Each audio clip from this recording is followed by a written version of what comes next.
අවසරයි අපි හැමදෙනාම වැඩසටහන ආරම්භ කිරීම සඳහා තුන් වතාවක් නමස්කාරය කියනවා. නමෝ තස්ස භගවතු වරහතෝ සම්මා සම්බුද්දස්ස නමෝ තස්ස භගවතු වරහතෝ සම්මා සම්බුද්දස්ස නමෝ තස්ස භගවතු වරහතෝ සම්මා සම්බුද්දස්ස. ගෞරවනීය අපේ හාමුදුරන් වහන්සේ ඇතුළු සදා වන්දනීය පූජනීය මහා සංඝරත්නයන් අවසරයි. ශ්‍රද්ධාවන්ත පින්වත්නි, ඉතින් අද දවසේ ධර්ම දේශනාවක් නෙමෙයි ධර්ම සාකච්ඡාවක් තියෙන නිසා ඉතින් අපිට ප්‍රශ්න ටිකක් ඉදිරිපත් කරලා තියෙනවා. ගෞරවනීය අපේ ස්වාමීන් වහන්සේ වඩිනකම් ඉක්මනින් උත්තර දෙන්න පුළුවන් ප්‍රශ්න ටික මම තෝරලා ගත්තා. ඒ ටික වලින් කතා කරලා ඉන්න.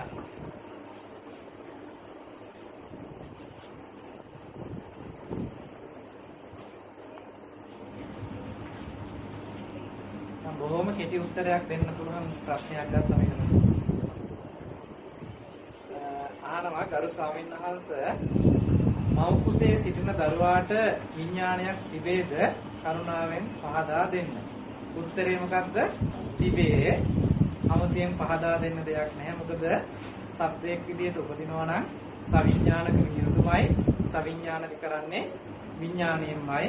මව් කුසක පිළිසිඳ ගන්නකොට විඥානයාගේ පැමිණීමක් පිළිබඳව සඳහන් වෙනවා.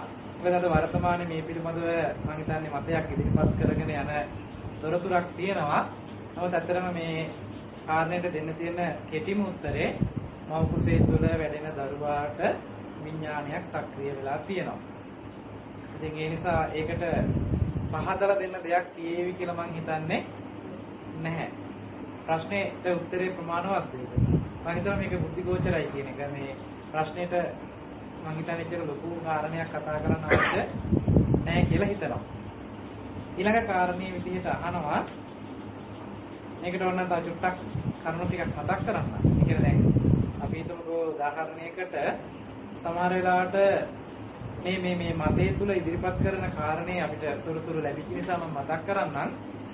මව් කුසේ සිටින දරුවට විතරක් නෙමෙයි ඉපදිලත් බහතෝරන වයස වෙනකම්ම විඥානයක් නැහැ කියන මතය තමයි ඉදිරිපත් කරන්නේ. මොකද අර කතා බහ කරන්න හුරු වෙනකොට හිතන්න පටන් ගන්න එතනින්නම් තමයි විඥානේ පටන් ගන්නෙ කියන අදහස තමයි සමාජගත වෙන්නේ. නමුත් මම ඔබට මතක් කරන්නම් අම්මා මැරුණත් දරුවා ජීවත් වෙන අවස්ථාවල් ඕන තරම් අපිට තියෙනවා. සමාජයේ ඕන තරම් එහෙම අවස්ථාවල් අපි දැකලා තියෙනවා. මොකද අර ළමයි ඉපදෙලා කියන අඩු වයසෙන් ඉපදුනත් සමහරවිට අම්මා මැරිලා දරුවා බේර ගන්න පුළුවන් අවස්ථාවල් තියෙනවා. මොකද අම්මගේ විඥාණයෙන් දරුවා ජීවත් වෙන්නේ නැහැ. මොකද විඥාන දෙකක්මයි මෙතන. මොකද ඒ නිසා මේ පිළිබඳව සාසන ඉතිහාසයේ තුලත් බුදුරජාණන් වහන්සේ වැඩ හිටපු යුගයේ උනත් උදාහරණ අපිට දෙන්න පුළුවන්. සංගීත හාමුදුරුවෝ කතාව එහෙම ගත්තාම එහෙම උදාහරණ තියෙනවා. ඊළඟට අහනවා ගරු ස්වාමීන් වහන්සේ, පාටික සම්පස්සය හා අධිවචන සම්පස්සය කියන මේ කාරණා දෙක පැහැදිලි කරලා දෙන්න කියලා.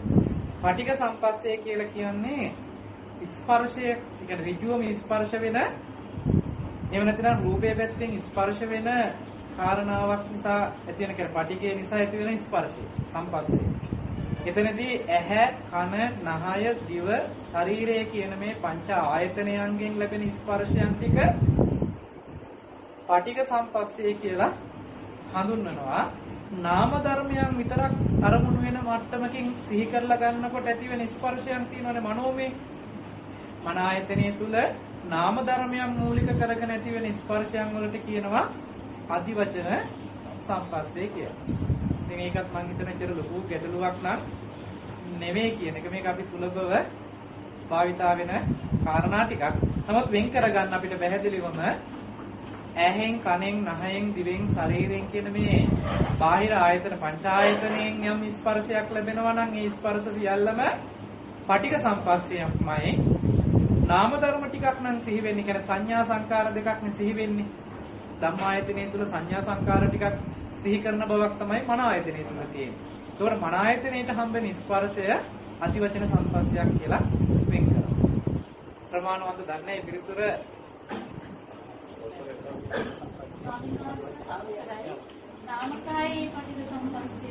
නාමකාය කියලා කියන්නේ සංඥා සංකාර දෙකත් එක්ක තියෙන මේ මට්ටම තමයි. කියන්නේ චිත්තචෛතසික දෙක තමයි නාමකාය විදිහට හම්බ වෙන්නේ. චිත්තචෛතසික දෙක. ඒකට සංකාර ටික චෛතසික පැත්තෙන් කතා කරන්නේ.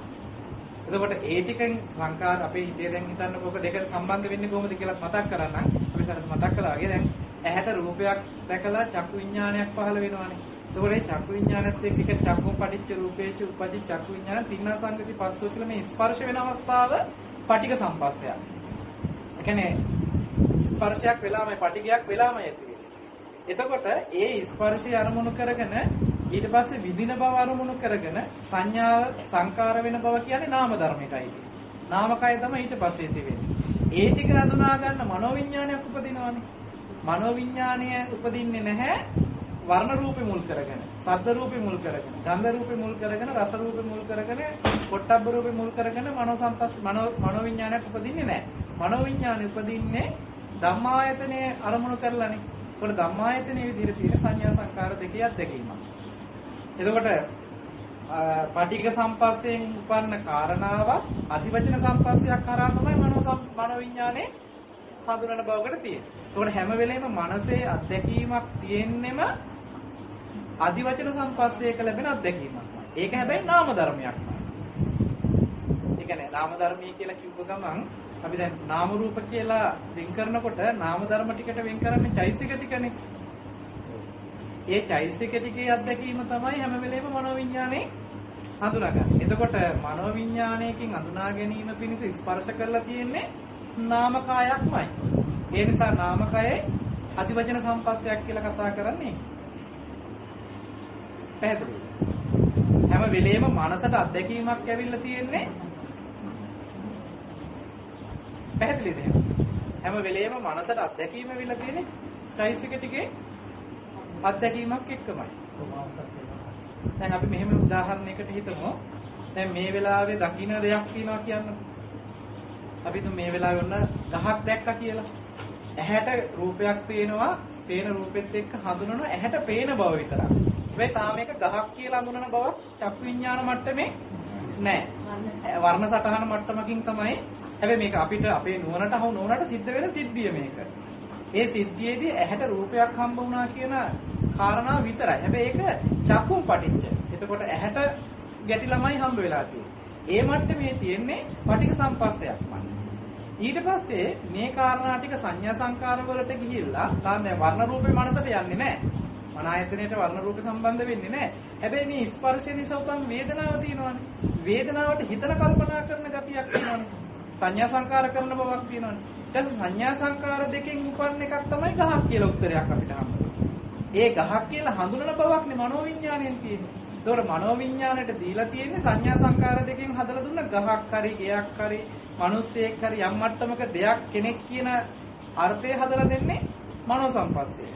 ඒතර මනෝ සම්පස්සේට ආව අරමුණ තමයි නාමකාය කියලා කියන්නේ. ඒතකොට නාමකායෙන් ඇති වෙන ස්පර්ශය අධිවචන සම්පස්සයක් කියලා ඒකට නම් කරනවා. මොකද එතනින් වෙන කෘත්‍යයයි චක්කුසෝත ගහන ජීව කාය කියන ඒ ධර්මතාවල වෙන කෘත්‍ය දෙකක් විදිහට පෙන්වන්න පුළුවන්. මොකද ඇහැට රූපයක් වෙනකොට රූපේ මොකක්ද කියලා අඳුරන්න ඇහැට හැකියාවක්, චක්කු විඥාන මට්ටමින් හැකියාවක් නැහැ. රූපයක් කියන එක අඳුන ගන්න පුළුවන් වුණාට ඒ රූපේ මොන රූපයක්ද කියලා හඳුනන බව තියෙන හැම වෙලෙම මනෝ අධිවචන සම්පස්සයෙන් ආපු මනෝ විඥානයකටමයි. පැහැදිලිද?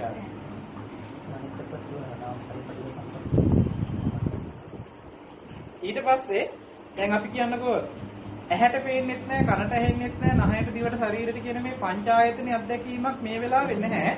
හැබැයි අපිට සිහි කළා හිතේ සිහි කළා ගන්න පුළුවන්කමක් තියෙනව නේද? පස්සේ පහුවෙලා හිතේ සිහි කළා ගන්න පුළුවන්. දැන් මේ හිතේ සිහි කරන්නවා කියන කාරණාව තුලම තියෙන්නේ මනෝකය සිහිපත් කිරීමක්මයි. ඒ කියන්නේ සංඥා සංකාර දෙකෙන් ඇති වෙන කාරණාවක්මයි. ඒකද අරමුණු කළා උපදින විඥානේ මනෝ විඥාන මට්ටමින් තියෙන්නේ. ඒද මනෝ විඥාණයට අධිවචන සම්පස්සයක්මයි අන්තර්ගත වෙලා තියෙන්නේ. පැහැදිලිද? මොකද හැම වෙලේම කර්ම රැස් වෙන්නේ චක්කු විඥාන, සෝත විඥාන, ගාන විඥාන, ජීව විඥාන, කාය විඥාන කියන මේ විඥාන පහෙන් එකක්වත් කර්ම රැස් කරන ගණයට යන සිද්ධියක් වෙන්නේ නැහැ. අධිවචන සම්පස්සයක් කරාමයි කර්ම රැස් වෙනවා කියන සිද්ධියක්. පටික සම්පස්සයෙන් කර්ම රැස් කරන්න බෑ. එහෙම බෙදාගත්තාම මං හිතන්නේ ප්‍රමාණවත් වෙයි කියලා හිතනවා.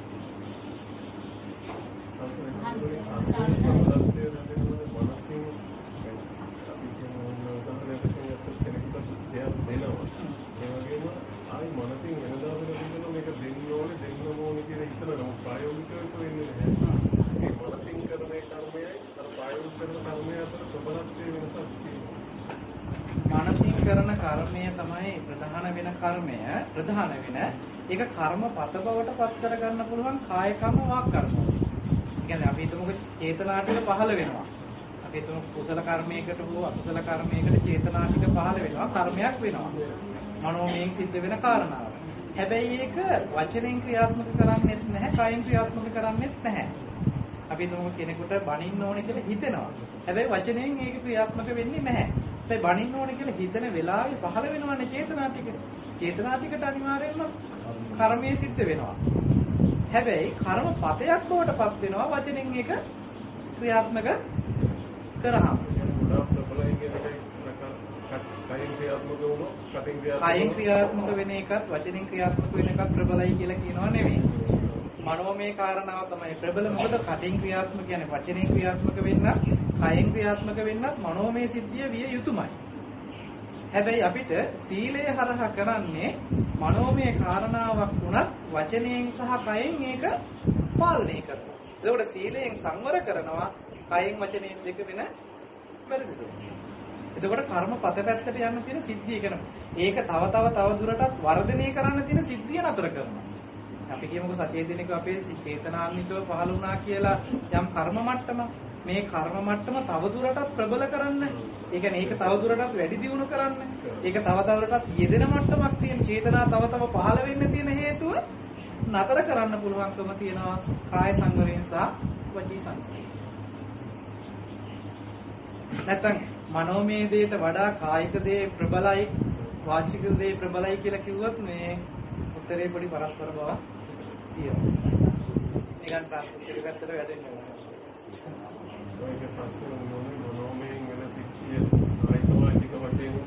ජීවත් තම කර්ම ගොඩකට ප්‍රබලයි කියන එක කර්මයේ ප්‍රබලයි කියන එක නෙමෙයි, ඒ වගේ කර්ම රාශියකට හේතු වෙන කර්ම පත හැදෙනවා කියලා කියනවා. ශක්තිමත් වෙන්නේ හේතු වෙනවා. නමුත් ඒක ප්‍රබලයි කියන්නේ මනෝමය දේට වඩා කායික දේ, වාචික දේ ප්‍රබලයි කියන එකක් උත්තරයක් නෙමෙයි. මනෝමය දේ තව තවදුරටත් වර්ධනය කරන්න වාචික සහ කායික දේ උපකාරයි. ඒක මනෝමයටම තමයි චේතනාව විතරක්. මොකද කර්මයේ චේතනාම් බික්වේ කම්මංගද චේතයිත්වා කායේන වාචා මනසේන කම්මං කරෝති කියලා තුනම පෙන්නනවානේ. චේතනාන් විතව මනසෙනුත් කයනුත් වචනෙනුත් කරන දේ කර්මයේ කියලා පැහැදිලි කරනවානේ. එතකොට ওই තුනම අයිති වෙනවා. තවදුරටත් ප්‍රබල කරන්න බෑ. කුසල කර්මයක් චේතනාන්විත පැත්තෙන් කුසල කර්මයක් අපේ හිතේ නිර්මාණය කරගෙන අපිට එහෙම කරන්න පුළුවන්. හැබැයි ඒක ක්‍රියාවට යෙදවුවම ඒක ප්‍රබල බවකට සාධකයක් හදන හැබැයි ප්‍රබල වෙන්නේ ඒක නෙමෙයි. චේතනා බවමයි ප්‍රබල කරන්නේ. කායික ක්‍රියාවලිය සහ මානසික ක්‍රියාවලිය, වාචික ක්‍රියාවලිය තුළ චේතනා ටිකමයි තවදුරටත් ප්‍රබල කරන්නේ. ඔව්. ඒක පැහැදිලි නෙමෙයි. දානයේ කියන කර්මයේ විලාස ඉන්නේ හේතුව මේක. දානයේ කියන චේතනාව විතර බලපාන්න නැතුව උදාර තමයි. අයත් මුල්ලා වචනයක් නෙවෙයි. සමන අපේ ගාථා කියන්නේ මම දෙක්කන් දුක් සංගත දෙන්නේ කියන වචනයක් කියනවා. ඊට පස්සේ කයෙන් අපි ඒක අතාරිනවා. ඒකවල අර තුනම එතන වෙලානේ. අපේ පිටයි වචනේ තුනම එතන දෙදෙලා ඒකයි කර්මපත වශයෙන් ඊළඟට අහනවා ගරු ස්වාමීන් වහන්සේ ක්ලේශ පරිනිර්වාණය හා ස්කන්ධ පරිනිර්වාණය අතර වෙනස පහදා දෙන්න කියලා ඉල්ලීමක් කරනවා. මේකේ මේ ප්‍රශ්නේ මෙතින් දෙකට බෙදලා තියෙනවා. ක්ලේශ පරිනිර්වාණය සහ ස්කන්ධ පරිනිර්වාණය කියන එක. ස්කන්ධ ටික නැතිවීම සහ ඒ කියන්නේ ස්කන්ධ ටිකේ පිරිනිවීම සහ ක්ලේශයන්ගේ පිරිනිවීම කියන කාරණා දෙක තමයි රහත් බවට පත්වීම ක්ලේශ පරිනිර්වාණයේ විදිහට රහතන් වහන්සේගේ පිරිනුවම් පෑම ස්කන්ධ පරිනිර්වාණයේ විදිහට පිරිනුවම් පෑම දෙකක් අපිට පෙන්වනවානේ. සෝපාස්සිත පරිනිර්වාණ අනුපාස්සිත පරිනිර්වාණ කියන එක. දැන් මේක තේරුම් ගන්න ඕන කාරණාව තමයි ස්කන්ධ ටිකට හේතු ටිකක් තියෙනවා. ස්කන්ධ ටික අපිට අද විපාක මට්ටමින් හම්බෙලා තියෙන්නේ පෙර අවිද්‍යා සංකාර මට්ටමේ නිසා. පෙර ජීවිතයක නැත්නම් පෙර අවිද්‍යාවයි සංකාරයයි හින්දා මේ ජීවිත අපිට විපාක මට්ටමින් හම්බෙලා තියෙනවා ස්කන්ධ ටික. මේ ස්කන්ධ ටික යම් දවසක ඒ හේතු නිරෝධයෙන් නිරෝධයටපත් වෙන අවස්ථාවක් තියෙනවා. හැබැයි මෙහෙම හම්බ වෙච්ච ස්කන්ධ ටිකක් පවතින බව තේරුම් ගන්නට නුවණ නොතිබුණ නිසා මේ ස්කන්ධ ටිකේ අනුසය වශයෙන් ආශ්‍රව වශයෙන් පැවතිච්ච කෙලෙස් ටික මේ ස්කන්ධ ටික ඇතුළු කරගෙන බුද්ධල භාවයක් හදාගෙන අපි මේ තුල ජීවත් වෙලා කෙලෙස් රැස් කරපු බවකට තියෙයි. කර්ම රැස් කරපු බවකට තියෙයි. එතකොට නුවණක් ඇවිල්ලා බුදුරජාණන් වහන්සේ නමකගේ දේශනා උපකාරයෙන් ධර්ම ශ්‍රවණය කරලා අපිට නුවණක් උපදිනවා මෙන්න මෙහෙම ස්කන්ධ ටිකකට කෙලෙස් ටිකක් සම්බන්ධ වෙලා තමයි මේ සතරක ගමන ඇවිල්ලා තියෙන්නේ. එහෙමනම් මේ ස්කන්ධ ටිකෙන් කෙලෙස් ටික ඉවත් කළාම ප්‍රතිපදාව තුලින් ස්කන්ධයන්ගෙන් කෙලෙස් ටික වෙන් කළා කෙලෙස්යන් ප්‍රහීන කළ දවසට ක්ලේශයන්ගේ ස්වභාවය නිරෝධයකටපත් කරන්න පුළුවන්. එදාට තමයි ක්ලේශ පරිනිර්වාණය කරා කියන්නේ. හැබැයි ක්ලේශ පරිනිර්වාණය වුණාට තාම ස්කන්ධ ටික ඉතුරු වෙලා තියෙනවා. අපි කලේ කෙලෙස් ටික ස්කන්ධ ටිකත් එක්ක යෙදිලා තියෙන කෙලෙස් ටික මේ ස්කන්ධ ටිකේ ගෙවා දමපු එකයි. ස්කන්ධ ටික ඉතුරු කරලා කෙලෙස් ටික ගෙවා දැම්මා. ඒකට කියනවා ක්ලේශ පරිනිර්වාණය කියලා. රහත් වෙනවා කියලා අපි කතා කරන්නේ රහත් ඵලයටපත් වෙනවා කියලා කතා කරන්නේ ඔන්න ඔය ටික. ඒකට ප්‍රතිපදාවක් අවශ්‍යයි. හැබැයි ස්කන්ධ පරිනිර්වාණයට ප්‍රතිපදාවක් පනවුවේ නැහැ. ක්ලේශ පරිනිර්වාණයට තමයි ප්‍රතිපදාව පනවලා තියෙන්නේ. නිවන් දකින්න වැඩපිළිවෙලක් අපිට හැම වෙලෙම හම්බ වෙන්නේ ක්ලේශ පරිනිර්වාණයකට. මොකද ක්ලේශ පරිනිර්වාණයෙන් තමයි කෙලෙස් ටික නිරෝධයටපත් වුණාම නිවන සාක්ෂාත් වෙන්නේ. හැබැයි ස්කන්ධ පරිනිර්වාණය සිද්ධ වෙනවා ආයුෂය ඉවරුනහම මේ ස්කන්ධ ටිකේ යම් ආයුෂයක් තියෙනවා නම් මේ ආයුෂ ඉවර වෙච්ච දවසට ස්කන්ධ පරිනිර්වාණය ස්වභාවයෙන්ම සිද්ධ වෙනවා. අදටත් අපිට කාටත් මේ ජීවිතයක් ගානේ මැරිලා උපදින ආත්මයක් එහෙම නැත්නම් උපදින අවස්ථාවේ මැරෙන අවස්ථාවක් ගානෙම මේ ස්කන්ධයාගේ විදීම සිද්ධ වෙනවමයි. හැබැයි ඒක ස්කන්ධ පරිනිර්වාණයක් දක්වා යන්නේ නැත්තේ නැවත කෙලෙස් වලින් නැවත ස්කන්ධ ටිකක් හට ගන්න මට්ටමට කර්මයකට විපාක මට්ටමක් හදලා තියෙන නිසා. ඒ නිසා තමයි ඒ ස්කන්ධ විදේ යාම ස්කන්ධ පරිනිර්වාණයක් විදිහට හඳුන්වන්නේ නැත්තේ. පැහැදිලිද? යම් දවසක ක්ලේශ පරිනිර්වාණයක් සිද්ධ වෙච්ච දවසට මේ විදිහටම ස්කන්ධයාගේ බිඳියාමක් සිද්ධ වෙනවා. අපි මැරෙනවා වගේම මරණයටපත් වෙන ස්කන්ධයාගේ බිඳියාමක් සිද්ධ වෙනවා. හැබැයි ඒ ස්කන්ධයාගේ බිඳියාම තුල කෙලෙස් මට්ටමකින් ආය නැවත කර්ම රැස් කරලා මතු අනාගතයේ උපදිනවා කියන තැනකට විපාක ලබනවා කියන සිද්ධියකට මේ ස්කන්ධයාගේ බලපෑමක් වෙන්නේ නැති නිසා ඒක පිරිනිවීමක් එහෙම නැත්නම් නැවත නොහට ගැනීමක් කියන තැනටම පත් වෙනවා. නොහට ගැනීමේ අර්ථයෙන්ම පිරිනිවීමකට ලක් වෙනවා. එතකොට ක්ලේශ පරිනිර්වාණය කියන කාරණාවයි ස්කන්ධ පරිනිර්වාණය කියන කාරණාවයි කාරණා දෙකක් විදිහට වෙන් කරන්නේ ඒ.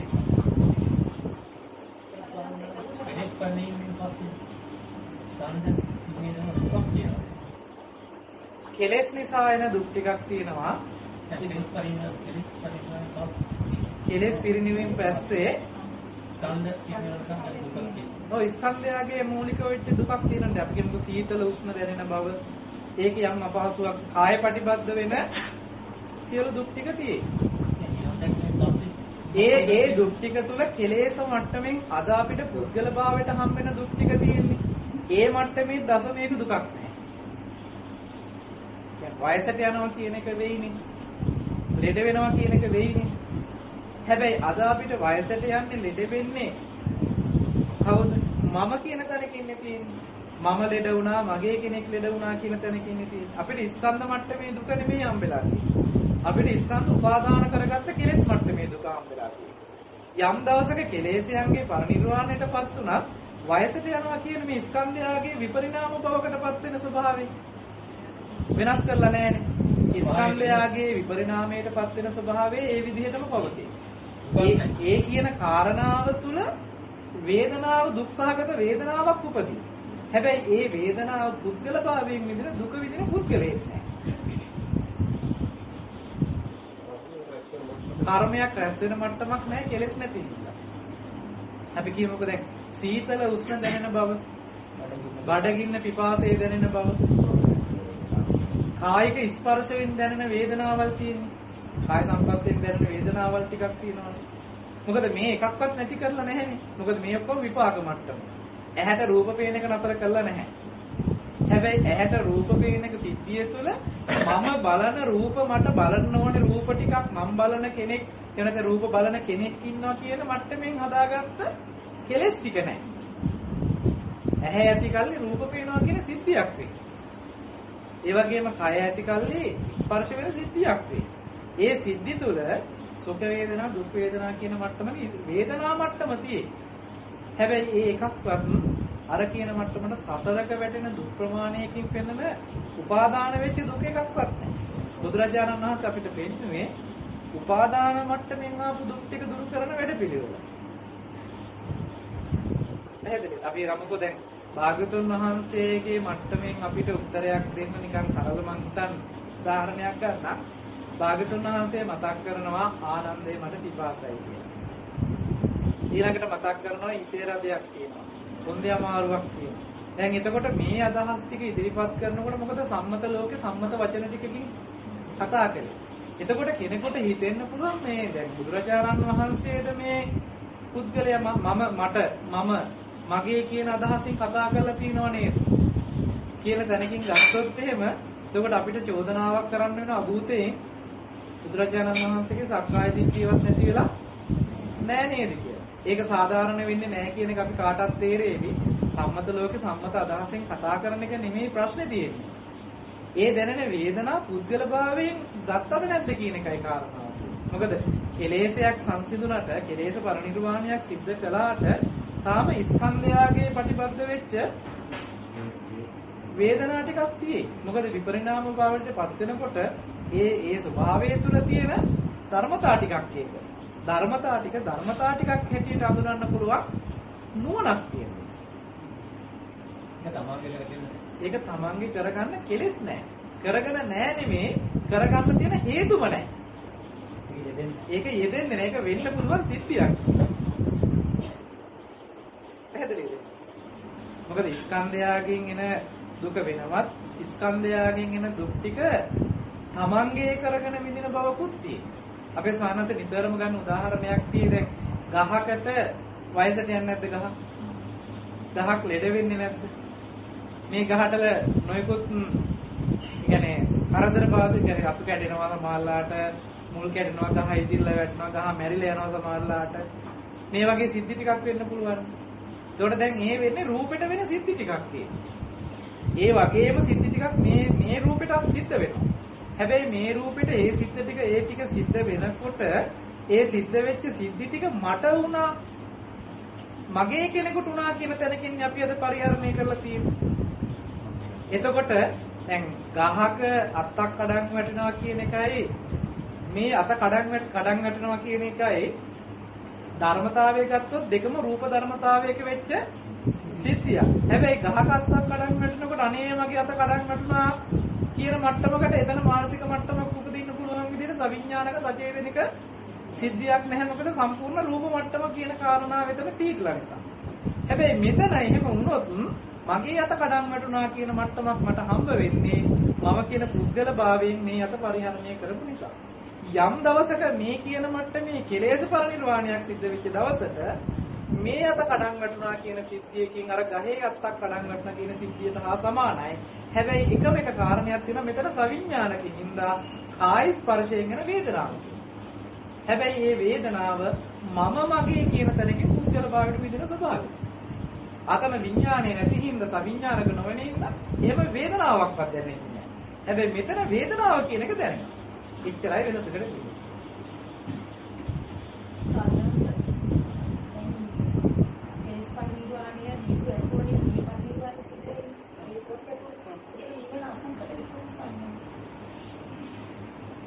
නිවන අසංකත වෙන්නේ අද වර්තමානයේ අපි මෙන්න මේ කියන අර්ථයේ ඉන්නේ කියන එක මම පොඩ්ඩක් අහන්නම්. රහත් බව කියන එකයි නිවන කියන එකයි දෙකම එකයි කියලා අපි හිතාගෙන ඉන්නවා. එහෙම නේද? ඒ නිසා මේ ප්‍රශ්නේ අහන්න වෙන්නේ සෝවහන් සකදාගාමි අනාගාමි අරිහත් කියන මේ හතරම මාර්ගය නිසා ඵලයටපත් වෙච්ච කාරණා. ඒකට මේ හතරටම හේතුවක් තියෙනවා. මාර්ගයේ හේතු කරගෙන ඵලයටපත් වුණා කියන ධර්මතාවය. හැබැයි මේ 8ම, ඒ කියන්නේ මාර්ග 4යි ඵල 4යි කියන මේ ධර්මතා 8ම ලෝකෝත්තරයි. ලෝකෙට අයිති නෑ. හැබැයි මේ 8ම සඳහන් කරනවා සංකතයි. හරිද? නිවන කියන එක ලෝකෙට අයිති නෑ. ඒකත් ලෝකෝත්තරයි. හැබැයි නිවන අසංකතයි. එතකොට නිවන කියන කාරණාව සහ රහත් බව කියන කාරණා දෙකම එකක් කියලා ගන්න එපා. නවලෝකෝත්තර ධර්ම කියලා අපිට ධර්මතා 9ක් හඳුන්වනකොට ලෝකෝත්තර ධර්මතා විදිහට ආකාර 9ක් තියෙන නිසාමයි 9ක් බෙදන්න පුළුවන්. ඒකෙන් 8ක් මාර්ගඵල 8 පෙන්නලා 9 වෙනි අංගයේ හැටියට නිවන පනවනවා. එතකොට රහත් බවට සාක්ෂාත් වෙන ධර්මතාවයක් තමයි නිවන කියන්නේ. නිවන කියන එක සාක්ෂාත් වීම පිණිස හේතුඵලයක් මුකුත් අදාළ නැහැ. ඒ කියන ධර්මතාවය අවබෝධ කර ගැනීම පිණිස, දැකීම පිණිස ඒ කියන මට්ටමටපත් වෙන්න අවශ්‍ය කරන ප්‍රතිපදාවක් විතරයි පූර්ණණය කළ යුත්තේ. නිවන කියන එක හම්බ වෙන්නේ ප්‍රතිපදාව පූර්ණණය කළාට පස්සේ නිරෝධය සාක්ෂාත් වෙන්නේ ඒ මට්ටමටපත් වුණාම. හැබැයි ඒ පස් වෙන මට්ටමද සංකතයි. ඒ සංකත මට්ටමකට තමයි අසංකත ධර්මතාවය සාක්ෂාත් වෙන්නේ. ඒ නිසා අසංකත ධර්මතාවය සාක්ෂාත් කර ගැනීම සඳහා කරන ප්‍රතිපදාව අසංකතයට හේතුවයි කියලා පනවන්න බෑ. මොකද නිවනට හේතු පනවන්න බැරි ඒ නිසා. පැහැදිලිද? මම මේකට උදාහරණයක් කියන්නම්. දැන් අපි හිතමුකෝ මෙතන පාත්‍රය තියෙනවානේ. මේ පාත්‍රයේ මේ හැම කෙනෙක්ම දැන් මෙතන පාත්‍රය තියනවා කියලා දැක්කා. අපි මේගොල්ලෝ පුවට මෙතනින් නැගිටලා ගිහිල්ලා ආපහු එන්න කියනකොට මේ පාත්‍රය පැත්තකින් අයින් කරලා තියෙනවා. දැන් මෙතන පාත්‍රේ නැහැනේ. දැන් හැම කෙනාටම අහන්න හම්බුනේ මෙතන තිබිච්ච පාත්‍රේ කෝ කියලා. දැන් මේ ඇයිට මෙතන නැති බව කියන එක හම්බ වෙලා තියෙනවා. හැබැයි හම්බ වෙලා තියෙන මොකකට සාපේක්ෂවද? කලින් තිබිච්ච එකකට සාපේක්ෂව දැන් නැහැ කියන එකක් හම්බ වෙලා තියෙනවා. පැහැදිලි? හැබැයි දැන් අලුතෙන් කෙනෙක් එනවා මෙතෙන්ට. ඒ කෙනාට මෙතන කලින් තිබිච්ච පාත්‍රයේ දැන් නැහැ නේද කියලා මට්ටමේ සිතුවිල්ලක්වත් උපදිනවා. උපදින්නේ නැහැ නේද? එහෙනම් ඒක ඇති කර ගැනීම සඳහා මෙයාට කිසිම උපකාරයක් ඕනේ. ඒ කෙනාට නොහටගත් බව සාක්ෂාත් වෙන්න ඒ කෙනාට කිසිම දෙයකින් හේතුවක් අවශ්‍ය නැහැ. හැබැයි අපිට තියෙන දේ නැති කරන්න ක්‍රියාවලියක් අවශ්‍ය වෙනවා. දැන් ඇත්තටම අද වෙලා තියෙන ධර්මතා ටිකක් පවතින තැනක ධර්මතා ටිකක ස්වභාවය මොකක්ද කියලා අඳුනන්නේ නැතිකම හින්දා කෙලෙස් ටිකකින් අපි නිර්මාණය කරගත්ත සිද්ධියකට අපිට මේ මුළු සමස්ත ලෝකෙම හම්බ වෙලා ගැට ගැහිලා තියෙනවා. අපි කරන්න ඕනේ කාරණේ මුළු ලෝකෙම නැහැ කියලා හිතන එක නෙමෙයි. ඒ ගැට ගැහිච්ච විදිය කොහොමද කියලා හොඳට දර්ශනීය හරහා ප්‍රතිපදාව තුළ මේ කියන සිද්ධිය දකිනවා හොඳට නුවණකින්. නුවණකින් දකිනකොට අපිට නුවණට සාක්ෂාත් වෙනවා මෙන්න මෙහෙම ධර්මතා ටිකක් තුළ නේද මෙහෙම ක්‍රියාවලියක් තියෙන්නේ. එතකොට ඒ කෙනාගේ නුවණකට සාක්ෂාත් වෙන්නේ මේක තියෙන බවට විතර වෙන කාරණාවක් නෙමෙයි. හේතු නිසා හටගෙන හේතු නැති වෙනකොට ඉතුරු නැතිවම නැති වෙනවා කියන ධර්මතාවයක් තමයි සාක්ෂාත් වෙන්නේ. එතකොට එහෙම ධර්මතාවයක් තියෙන තැනක තියෙනවා කියලා ගත්තත් නැහැ කියලා ගත්තත් වැරදි නේද කියන තැනක් හම්බ වෙනවා. එහෙමනම් මෙයාට තියෙන්නේ හේතුඵල ධමයක් දකින්න සිද්ධියක් තුළ නිරෝධය කියන කාරණාවක් නුවණකට සාක්ෂාත් වෙන සිද්ධිය. ඒ නිසා නිවනට කියනවා හේතුන් වලින් හටගත් එකක් නෙමෙයි කියලා. නොහටගත් බවට කිසිදු හේතුවක් නැහැ. තියනවා නම් ඒකට හේතුවක් තියෙනවා කියලා පනවන්න යනවා නම් පනවන්න බෑ. ඇයි? තියෙන එකක නැති කිරීම නෙමෙයි. නොහටගත් බව කියලා කියන්නේ අපේ මානසික මට්ටමින්මයි හටගත් බවක් අපි ඇති කරවලා තියෙන්නේ. මොකක් හින්දාද? ධර්මතාවවල ඇත්ත නොදකින නිසා. ධර්මතාවවල ක්‍රියාකාරකම් ටිකක් ක්‍රියාත්මක වීමක් නම් තියෙන්නේ මේ ධර්මතාව තුළ තියෙන කාරණාව අවබෝධ කරගෙන ඒ තුළට බැහැගෙන ඒ තුළ ජීවත් වෙන බවින් මිදෙන එක තමයි ලෝකයෙන් අයින් වෙනවා කියන්නේ. එතකොට ලෝකෝත්තර වෙනවා. ඒ කියන්නේ මේ දර්ශනේ ලෝකෙටයි කියන්නේ. ලෝකේ ඇතුලේ පනවගත්ත සිද්ධියක් ඇතුලේ නිවන දකින්න යන්න එපා. දැන් අද අපිට මේ මෙහෙම හම්බෙන ද්‍රව්‍ය කාරණා හම්බෙන මට්ටමින් නිවන කියන එකත් මෙහෙම හම්බ වෙයි කියලා බලාපොරොත්තු වෙන්න එපා. මෙහෙම හම්බෙන කාරණයක් නෙවෙයි නිවන කියන්නේ. නිරෝධය කියන්නේ නොහටගත්තු බව තමයි. නිරෝධයක් සාක්ෂාත් වෙනවා කියලා කියන්නේ අද අපේ මට්ටමට තියෙන බවක් හම්බ වෙලා තියෙනවනේ. නේද? හැමදේම අපිට තියෙනවා ඉන්නවා කියන මට්ටමකින් අපිට හම්බ වෙලා තියෙනවා. එතකොට ඒ දේ නැහැ කියලා ඔප්පු කරන්න නම් අපි හදන්නේ. එතකොට තියෙන එකක් නැහැ කියලා ඔප්පු කරන්න යන ගමනක් තියෙන්නේ. බුදුදහමේ නැහැ කියලා ඔප්පු කරන්න නෙමෙයි පෙන්වන්නේ. බුදුදහමේ පෙන්වන්නේ තියෙනවා නම් තියෙන්නේ හේතු නිසා හටගත් එකක්. හේතු නැති වෙනකොට මේක නැති වෙනවා කියන කාරණාවකුත් ඒ තුලම පෙන්වන දර්ශනය තුල තියෙනවා. එතකොට මෙයාට ඇති බවට හෝ නැති බවට ඉතුරු වෙන්නේ නැහැ. හේතුඵල ධර්මක ධර්මතාවේ ක්‍රියාත්මක වෙන තැනක නුවණකට සාක්ෂාත් වෙනවා මෙන්න මෙහෙම නිරෝධ ලක්ෂණය. පැහැදිලිද දන්නේ?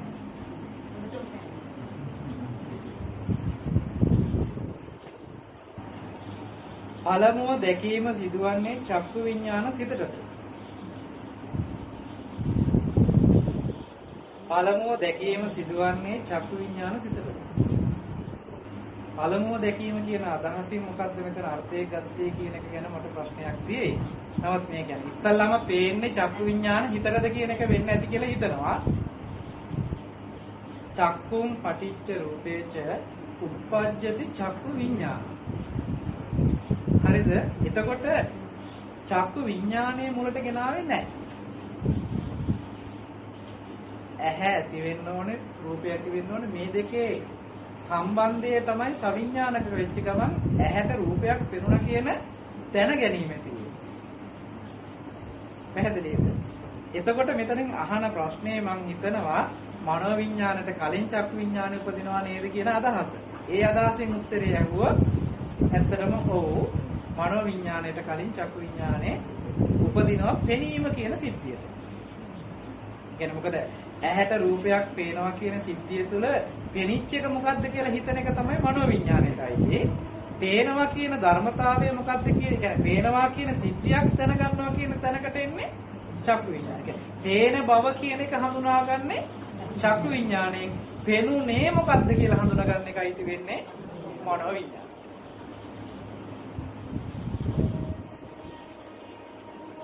ඇස් දෙකේ දසක කලාප දෙකක් ඇති බැවින් සිත පහළවන්නේ කෙසේද? ඇස් දෙකේ දසක කලාප දෙකක් ඇති බැවින් සිත පහළවන්නේ කෙසේද? මෙතනදී සිත පහළවන්නේ කෙසේද කියන එකට කාරණාව චක්ක ආයතන විදිහට, චක්කු ඉන්ද්‍රිය විදිහට, ඊළඟට චක්කු සම්පස්සේ විදිහට මේ විදිහට මේ ඇහි ක්‍රියාකාරකම ක්‍රියාත්මක වෙන අවස්ථාවල් සිද්ධි කීපයක් පෙන්වන්න පුළුවන්. චක්කු ඉන්ද්‍රිය විදිහට වැඩ කරනවා, චක්ක ආයතනයේ විදිහට වැඩ කරනවා, ඊළඟට චක්කු සම්පස්සේ විදිහට වැඩ කරනවා, ඊළඟට චක්කු ප්‍රසාදයේ විදිහට වැඩ ක්‍රියාත්මක වෙනවා. මේ ටික ඔක්කොම එකට එකතු වුණාම කියන අර්ථය තමයි චක්කු කියන්නේ. ඒ කියන්නේ පේනවා කියන සිද්ධියකට මේ ඔක්කොම වැය වෙලා ඉවරයි.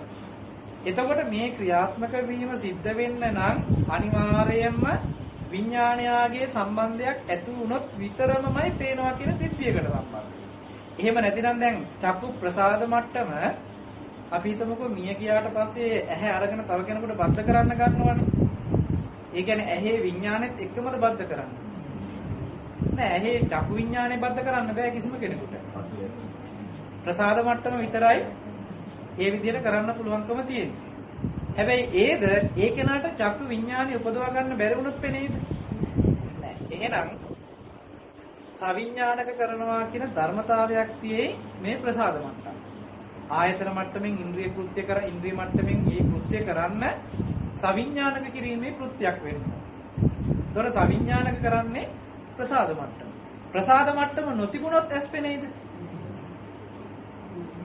ඒද පේන්නේ නැහැ. ඒකයි අපි කියන අන්ධභාවයටපත් වෙනවා. එහෙම නැත්නම් ඇහි පෙනීම දුර්වල වෙනවා කියන කාරණාව. ඒ කියන්නේ දැන් වයසට යන්න මේ විපරිණාම භාවයකටපත් වෙනකොට පෙනීමේ අඩුපාඩුවක්, පෙනීමේ දුර්වලතාවයක් වෙනවා කියලා කියන්නේ චක්කු විඥානයේ තියෙන දුර්වලකමකට නෙමෙයි.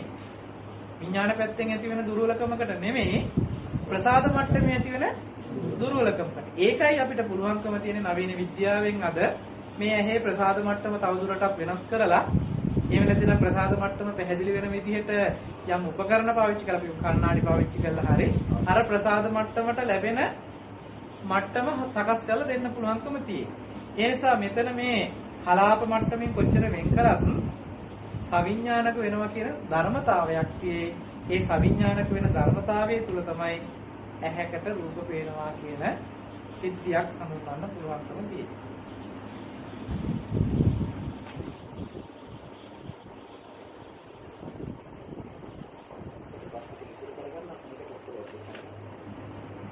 සති නිමිත්ත යනු කුමක්ද? සති නිමිත්තේ සිහිය පිහිටුවා ගන්නේ කෙසේද? සති නිමිත්තේ සිහිය තබා ගැනීමේදී ආනාපාන සතිය තුළ සිත දෙපොලක පිහිටවනවාද? එනම් හුස්ම ගැනීම පිටවීම සති නිමිත්ත තුලත් යන දෙපළේ. මේකට උත්තරයක් දෙන්න. සති නිමිත්ත යනු කුමක්ද කියලා අහනවා පළවෙනි ප්‍රශ්නේ. ස්වාමීන් වහන්සේගේ දේශනාවල දිගින් දිගටම මේ ගැන දේශනා කරනවා, විස්තර කරනවා. නමුත් ඇත්තටම අපිට ටිකක් හොයලා බලනකොට තේරෙනවා තාමත් සති නිමිත්ත පිළිබඳව ප්‍රශ්නයක් පිළිසෙට තියෙනවා කියන කාරණා. ඒ නිසා මේක ගැන ටික වෙලාවක් වැඩිපුර අරගෙන පොඩක් කතා කරන්න. මොකද අනිත් ප්‍රශ්න ටිකත් එක්ක හරි මේ ටිකත් හරි කියලා හිතෙනවා. මොකද අපිට දර්ශනීය පැත්තෙන් සානාසකෙන් දේශනා අපි ඕන තරම් අහන්න නිසා ඒ ප්‍රශ්න ටික විසඳ ගන්න පුළුවන් ගොඩක් කාරණා තියෙනවා. නමුත් මේ ප්‍රායෝගිකව කරන්න යනකොට අපිට මෙන්න මේ ප්‍රශ්න ටික විසඳගත්තේ නැත්නම් ඉදිරියට ප්‍රායෝගිකව කරන වැඩපිළිවෙල කරන්න බැරුව යනවා. ඉතින් අද සති නිමිත්ත පිළිබඳව ගොඩාක් දුරට හිතාගෙන ඉන්නව පිළිස හුස්ම රැල්ල වදින තැන පිළිබඳව. ඒ කියන්නේ ආනාපාන සති භාවනාවට අයිති හුස්ම රැල්ල වදින තැන සිහිය පිහිටවන එක තමයි සති නිමිත්ත. එහෙම නැත්නම් සිහිය පිහිටවන තැන කියන්නේ. නමුත් අපිට ත්‍රිපිටකයේ පුරාවට අපි පොඩි අධ්‍යයනයක් කළාට පස්සේ මට මතකයේ නිවැරදි නම් සූත්‍ර 17ක හම්බ වෙනවා. සූත්‍ර 17යි අභිධර්ම පිටකයේ විභංග ප්‍රකරණේ ඥාන විභංගයේ කියන මේ තැනයි 18 තැනක හම්බ වෙනවා. මේ සති නිමිත්ත වෙන් කරලා පෙන්නනවා ආනාපානෙ නැති අවස්ථාවක. කියන්නේ ආනාපාන කියන ආනාපාන සති භාවනාවට යොදන්නේ නැතුව, ඒක ගැන විස්තරයක් සඳහන් වෙන්නේ නැතුව වෙනමම සති නිමිත්ත ගැන විතරක් කතා කරනවා ස්ථාන 18ක. ආනාපාන සති භාවනාව තුළ එහෙම නැත්නම් ආනාපාන සති භාවනාව විස්තර කරන තැන සති නිමිත්ත ගැන කතා කරනවා ස්ථාන 6ක. ඒකට වැඩිපුර කතා කරලා තියෙනවා ආනාපානෙන් බැහැර. එතනදී සති නිමිත්ත කියන එක විස්තරාත්මකව කාරණය පැහැදිලි කරන එකම එක තැනයි හම්බ වෙන්නේ. මේකට වචන වලට වචනයක් ගානේ අර්ථකථනය කරමින් විස්තර කරන තැන තමයි අභිධර්ම පිටකයේ විභංග ප්‍රකරණයේ ඥාන විභංගයේ මෙන්න මේ සති නිමිත්ත ගැන විස්තර කරන තැන. කුජුං කායං පනිදාය පරිමුඛං සතින් උපට්ඨපෙත්වා කියන තැන මෙතන සතින් උපට්ඨපෙත්වා. සිහිය උපදවාගෙන කොතනද පරිමුඛං කියලා පෙන්නනවා. මෙන්න මේ පරිමුඛං කියන වචනයේට සූත්‍රවල කතා කරන තැන්වලදී පෙන්නන්නේ සිහිය අභිමුඛ කොට තබාගෙන කියලා. හැබැයි මේක එතනින් අර්ථය ලැබෙන්නේ නැහැ අපිට. පරිමුඛං කියන වචනයට දෙන අර්ථය අභිධර්ම පිටකයෙන් අපිට හම්බ වෙනවා නාසිකග්ගේවා මුඛ නිමිත්තේවා. පරිමුඛං කියන තැනට දෙන අර්ථය නාසය අග හෝ තොල් දෙක ළඟ. මෙන්න මේ දෙපොලෙන් එක පොලක තමයි සති නිමිත්ත පිහිටවන්න පුළුවන් තැන හැටියට අභිධර්ම පිටකේ අපිට විස්තර කරන්නේ. එතකොට සති නිමිත්ත කියලා කියන්නේ මෙන්න මේ සිහිය පිහිටුවා ගැනීම පිණිස සකස් කරගන්නා වූ නිමිත්තට කියනවා සති නිමිත්ත කියලා. මේක తాවකාලිකව නිමිත්තක් විදිහට අපි හදාගත්තාම එතන සිහිය පිහිටුවපුවාම නිමිත්ත මැකිලෙයි. හැබැයි සිහිය පිහිටන බව හොඳට ප්‍රකට වෙලා තියෙනවා. ඉතින් මේක ගැන මතක් කරන්න මොකද මේකේ ප්‍රශ්න කීපෙම අහනවා මේක ගැන සම්පූර්ණව සති නිමිත්ත කියන්නේ මොකක්ද? ඒක පිහිටුවා ගන්න කොහොමද? එහෙම තබා ගත්තාම ආනාපාන සතියත් එක්ක ඇති වෙන කාරණා ටික මොනවද කියලා. ඒ නිසා මේක ගැන චුට්ටක් මතක් කරන්නම්. නාසය අග හෝ තොල් දෙක ළඟ සිහිය පිහිටුවා ගන්නේ කොහොමද කියන එක ගැන කියලා දෙන්න. ඒ කියන්නේ යනකොට මේ අනිත් ප්‍රශ්න වලට උත්තර ටික හම්බ වෙනවා. අපි මේක ආනාපාන සති භාවනාවත් එක්ක පටලවා ගන්න එපා. ආනාපාන සති භාවනාවත් එක්ක පටලවා ගන්න එපා කිව්වේ ආනාපාන සති භාවනාව ඇතුලේ සති නිමිත්ත හදනවා නෙමෙයි. දැන් අද කරන්නේ හුස්ම රැල්ල දිහා බලාගෙන ඉන්නවා. හුස්ම රැල්ල ඊට පස්සේ වදින තැන ප්‍රකට වෙනවා. ඒ වදින තැන සති නිමිත්ත අල්ලන්න හදනවා. එහෙම කළොත් දෝෂයක් හිටිනවා. ඒ දෝෂේ තමයි හුස්ම රැල්ල වදින වෙලාවට නම් සිහිය පිහිටුවේ එතන. හුස්ම රැල්ල වදින වෙලාව දැනෙන්නේ නැති අවස්ථාවල පිහිටවගෙන ඉන්න පුළුවන්කමක් නැති වෙයි. මොකද හැම වෙලේම හුස්ම ගන්න බව ඇත්ත. නමුත් හුස්ම රැල්ල වදින බව හැම වෙලේම අපිට දැනෙන්නේ නැති වෙලාවල් තියෙනවා. ඒ වෙලාවට සිහිය පිහිටවන්න ක්‍රමයක් නැතුව යයි හුස්ම රැල්ල වදින වෙලාවේ වදින තැනට සිහිය පිහිටුව. ඒ නිසා මේක හුස්ම රැල්ලත් එක්ක සම්බන්ධයක් ගොඩනගන්න හදන්න එපා. එහෙම කියන්නේ සත්‍ය හුස්ම රැල්ල වදින තැන බැලුවා කියලා දෝෂයක් නෙමෙයි. කියන්නේ හදාගත්ත කෙනාට ගැටලුවක් නැහැ. නමුත් එහෙම මුලින්ම හදන එක දෝෂයක්. ඒ නිසා අපේ ස්වාමීන් වහන්සේ මතක් කළා මොකද කලින් මම හිතන්නේ වැඩසටහන් වලදී දේශනාවලදී සති නිමිත්ත ගැන මතක් කරලා තියෙන හින්දා මම ඒ ටිකත් එතුලත් වෙන විදිහට කරුණු ටික මතක් කරන්නම්. අපිට නාසය අගද තොල් දෙක ළඟද කියන එක ඉස්සලා වෙන් කරගන්න. තමන්ට වැඩියෙන්ම ප්‍රකට වෙන්නේ කොතනද? ඒ සඳහා පොඩි ප්‍රායෝගික සිද්ධවීමක් පරීක්ෂණයක් කරන්න තියෙනවා. කෙනෙකුට මෙතන නාසය අග පොඩ්ඩක් මෙහෙම ස්පර්ශ කරලා ස්පර්ශ කරන එක නතර කළාම ඒ දැනුම් සහිත බව කියන කාල පරාසය ටිකක් හිතින් දැනගන්න කොච්චර වෙලාවක් මේක රැඳෙනවද කියලා. ඒක තප්පර වලින් මනින්න ඕනේ නෑ. අපිට පරාසය වෙන් කරගන්නයි ඕනේ. ඊට පස්සේ මෙතන තොල් දෙක ළඟ ස්පර්ශ කරලා ඒ ස්පර්ශයේ හිතට දැනෙන වෙලාව කොච්චරක් තියෙද? මේ විදිහට නාසය ළඟ තොල් දෙක ළඟ වරින් වරට කර පරීක්ෂණයක් පවත්වන්න පොඩිවට වැඩියෙන්ම සිහියෙන් එහෙම නැත්නම් ඒක දැනෙන බව වැඩිපුරම තියෙන්නේ නාසය ළඟද තොල් දෙක ළඟද කියලා. කෙනෙකුට නාසය ළඟ වැඩි වෙලාවක් රැඳෙන බව තියෙයි. කෙනෙකුට තොල් දෙක ළඟ වැඩි වෙලාවක් රැඳෙන බව තියෙයි. වැඩියෙන්ම රැඳෙන තැන තෝරගන්න සති නිමිත්ත හදා. කෙනෙකුට නාසය ළඟ වැඩිපුර දැනෙනවා නම් එතනින් එහාට යා උත්සාහවත් වෙන්නේ නාසය අග සති නිමිත්ත පිහිටවන්න. තොල් දෙක ළඟ කෙනෙකුට දැනෙනවා නම් ඒක නා උත්සාහවත් වෙනවා තොල් දෙක ළඟ සිහිය පිහිටවන්න. මේක ඉස්සෙල්ලා වෙන් කරගන්න. එතකොට ලේසි කරන්න. ඊට පස්සේ කරන්න තියෙන්නේ මට බොහෝ දුරට පුරුයි තොල් දෙක ළඟ. ඒ නිසා මම ඒ ගැන කියන්නම්. නාසය ළඟ ගුරු කෙනා ඒක නාසය ළඟට කියලා යොදා ගන්න. නැත්නම් මේක දෙක වචන දෙක මාරුවෙන් මාරුවට කියනකොට එකම දේ කියන්නේ. ඒ නිසා නම් තොල් දෙක කියන වචنين පාවිච්චි වෙන්න. තොල් දෙක ළඟ මෙහෙම ඇස් දෙක පියාගෙන මෙහෙම පුංචි ස්පර්ශයක් කර දැන් එපා මේක කරන්න. එතකොට මේ දෙකක් කෙරෙන්න අමාරුයි. ඒ නිසා හොඳට අහගෙන ඉන්න පස්සේ කරන්න. මෙහෙම තොල් දෙක ළඟ මෙහෙම ස්පර්ශ කර ටිකක් මේ ස්පර්ශය හොඳට හිතට ප්‍රකට කරලා දෙන්න. ඒ දැනුම් සහිත බව, දැනෙන බව. ඊට පස්සේ හිතාමතාම මේ ඇඟිල්ල පොඩ්ඩක් අයින් කරලා බලන්න.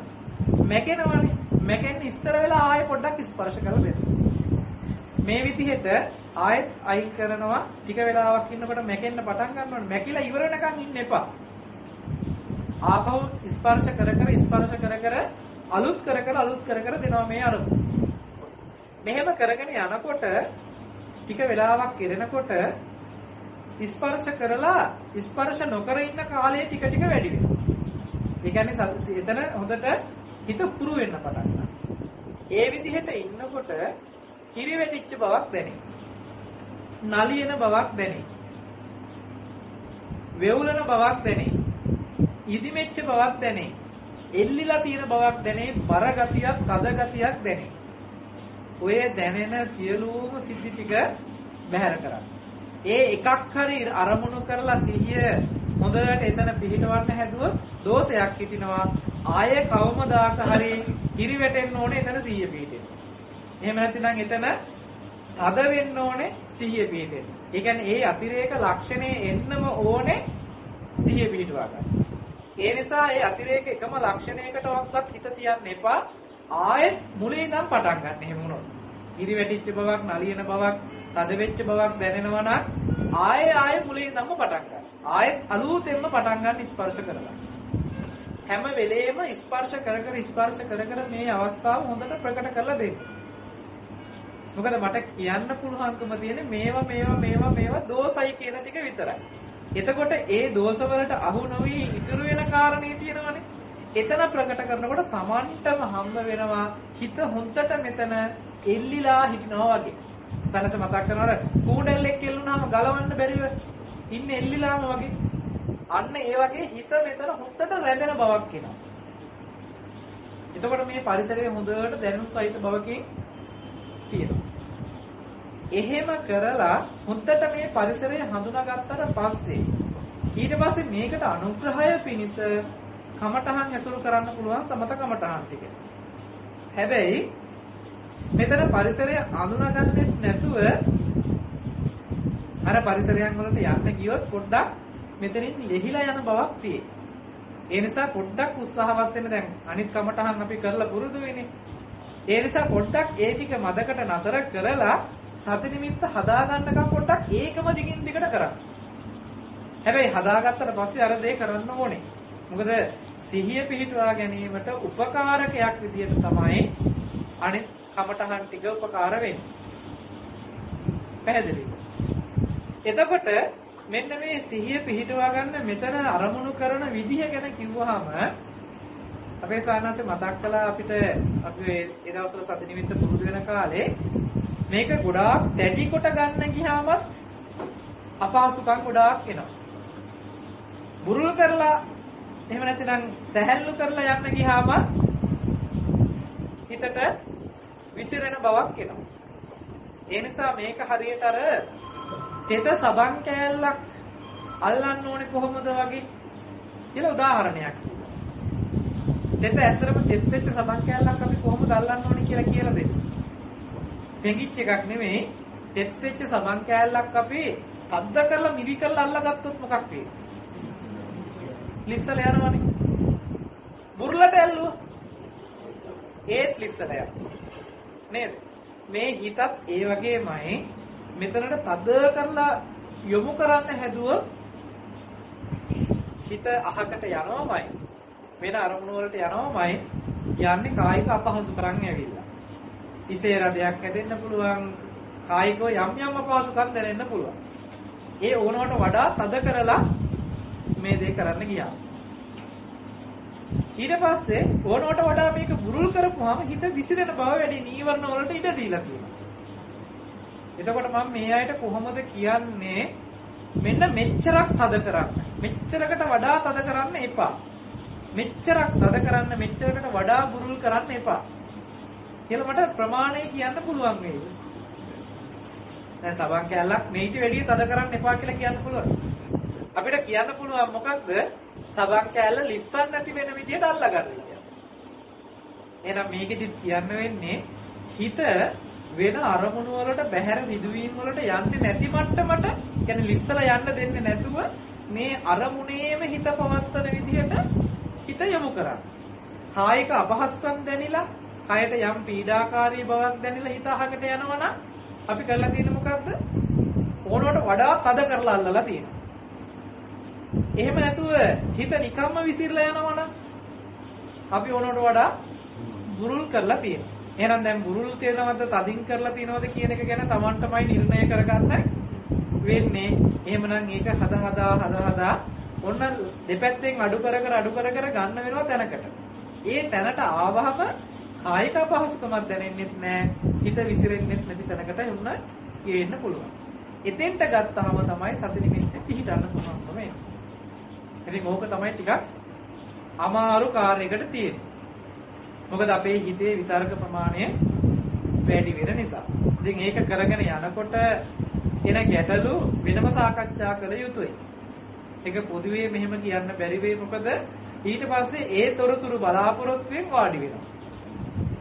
ඊට පස්සේ ඇවිල්ලා කියන්නේ හම්බුරනේ මට එහෙම එකක් උනේ නෑ කියලා. ඒ නිසා ඒ ගැන තොරතුරු මොකද මේ වෙලාවේ කියන්නේ නැතුව ඉන්නම්. මොකද කරගෙන යනකොට එන ප්‍රායෝගිකව වෙන සිද්ධි ටිකට ඇත්තටම වෙනම කතා කරලා මේ ටික නිවැරදි කරලා සකස් කරන්න ඕනේ. පැහැදිලිද?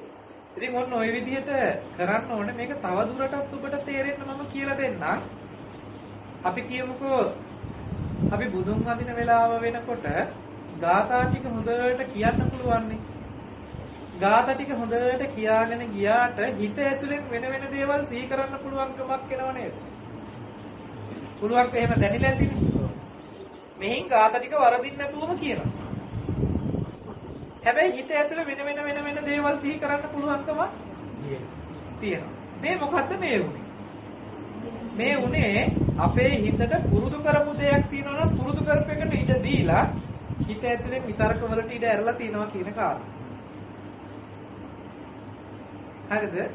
ඕකම ප්‍රයෝජනයකට අරගන්න ඔය කියන ලක්ෂණය අද අපේ පාවිච්චි වෙන හිත විසිරෙන ගතියටනේ.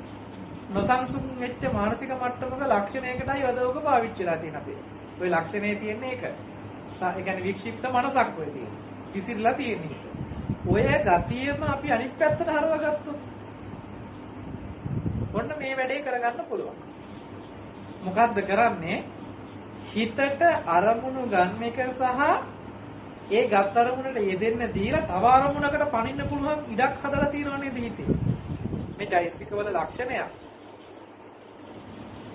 මෙන්න මේ ගතියම ගන්නවා එකම තැනකට ගන්න.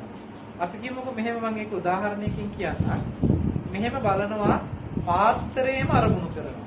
දැන් අරමුණ තියෙන පාත්‍රය. පාත්‍රයේම අරමුණු කරලා පාත්‍රයේම සිහි කරගන්න. සිහි කරලා ඊළඟට අරමුණ විදියට ඔරලෝසුව හරි මේසෙ හරි කියලා ගන්නෙ නැහැ. ආයෙත් අරමුණ ගන්නෙ පාත්‍රයේ කියලා. ආයෙත් පාත්‍රයේ කියලා අරමුණු කරලා සිහි කරනවා පාත්‍රයේ කියන මට්ටම. සිහි කළා ආයෙත් වෙන එකකට ඉඩ තියන්නේ නැතුව ආයෙත් පාත්‍රයේ කියලාම අරමුණු කරගන්න. අරමුණු ගැනීම සහ සිහි කිරීම කියන කාරණාව එකම දෙයක් මත ක්‍රියාත්මක කරනවා. එතකොට හිතට වෙන අරමුණකට බහින්න තියෙන ඉඩ අඩු කරලා කියනවා අහුරලා තියෙනවා. හිතේ වේගය වැඩි නම් මේක වේගෙන් කරනවා අපි. වේගෙන් කරගෙන යනකොට හිතේ වේගය අඩු වෙනවා. මේ වේගෙත් ටික ටික අඩු. හැබැයි එතකොට හොඳට සිහියෙන් ඉන්න වෙනවා ආපහු මෙහෙම අඩු වෙනකොට ආයතුලෙන් එකක් රින්ගන්න පුළුවන්කම තියෙනවා. දැන් අපි හිතමුකෝ මෙහෙම මේ වැඩේ කර ඉන්නකොට වෙන එකක් සිහි වුණා. වෙන එකක් සිහි වුණා මේ සිහි වෙච්ච එක දිගේ යනවනේ. අපිට තියෙන්න ඕනේ නුවණක් සංකාලයක නතර කරලා ආයෙත් මේ අරමුණට යොමු කරන්න පුළුවන් බවක් තියෙනවා.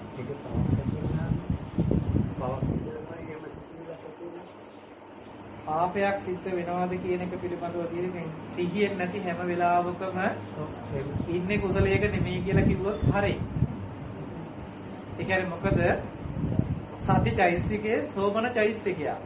කුසල සිතක පමණක්ම යෙදෙන එක. සිහිය කියන චෛතසිකය. සති කියන චෛතසිකය.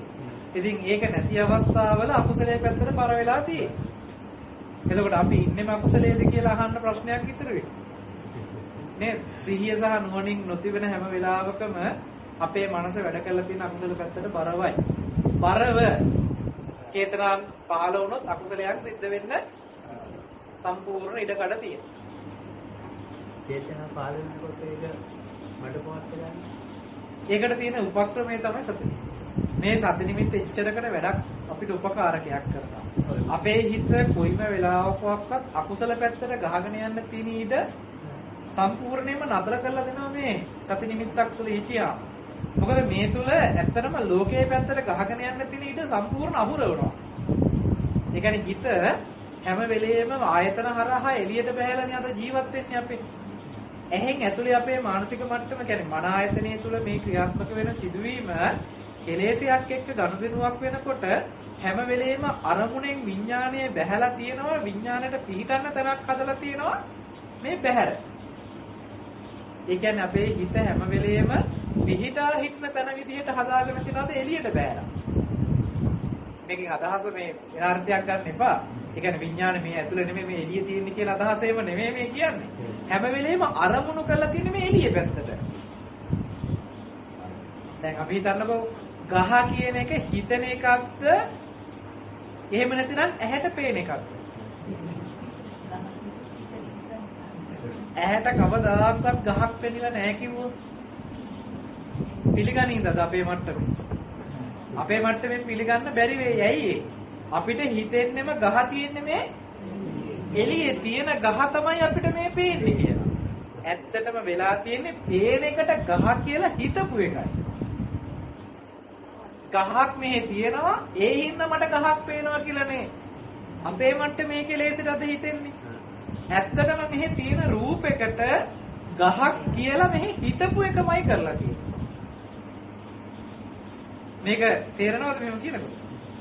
නමුත් වැඩේ වෙලා තියෙන්නේ මේක නොදන්නකම හින්දා අපේ මානසික මට්ටම තුලින් මේ කෙලෙසයකට මෙහෙ තියෙන ගහක් කියලා මෙහෙට පෙන්නනවා ගහ තියෙන්නේ. අර රූපේ පැත්තටම පතිත කරලා තියෙනවා. අපේ සයනත් මීට ගොඩාක් කලින් කරපු දේශනාවක් ඔබට මතක ඇතිනම් අර ඉන්කමින් අවුට්ගෝයින් කතාවක් කිව්වා. පැහැදිලිද? මේ පැත්තෙන් ඇතුළට ආපු බවක් තමයි තියෙන්නේ. හැබැයි දැන් අද වෙලා තියෙන්නේ මේ පැත්තෙන් එළියට ගිහිල්ලා එහෙ තියනවා කියලා පෙන්නපු එකක් තියෙනවා. ඉන්කමින් කමක් නැහැ අවුට්ගෝයින් යන්න එපා කියන කතාවක් කිව්ව මතකද? මේ ගොඩාක් කලින් කියපු දේශනාවක්.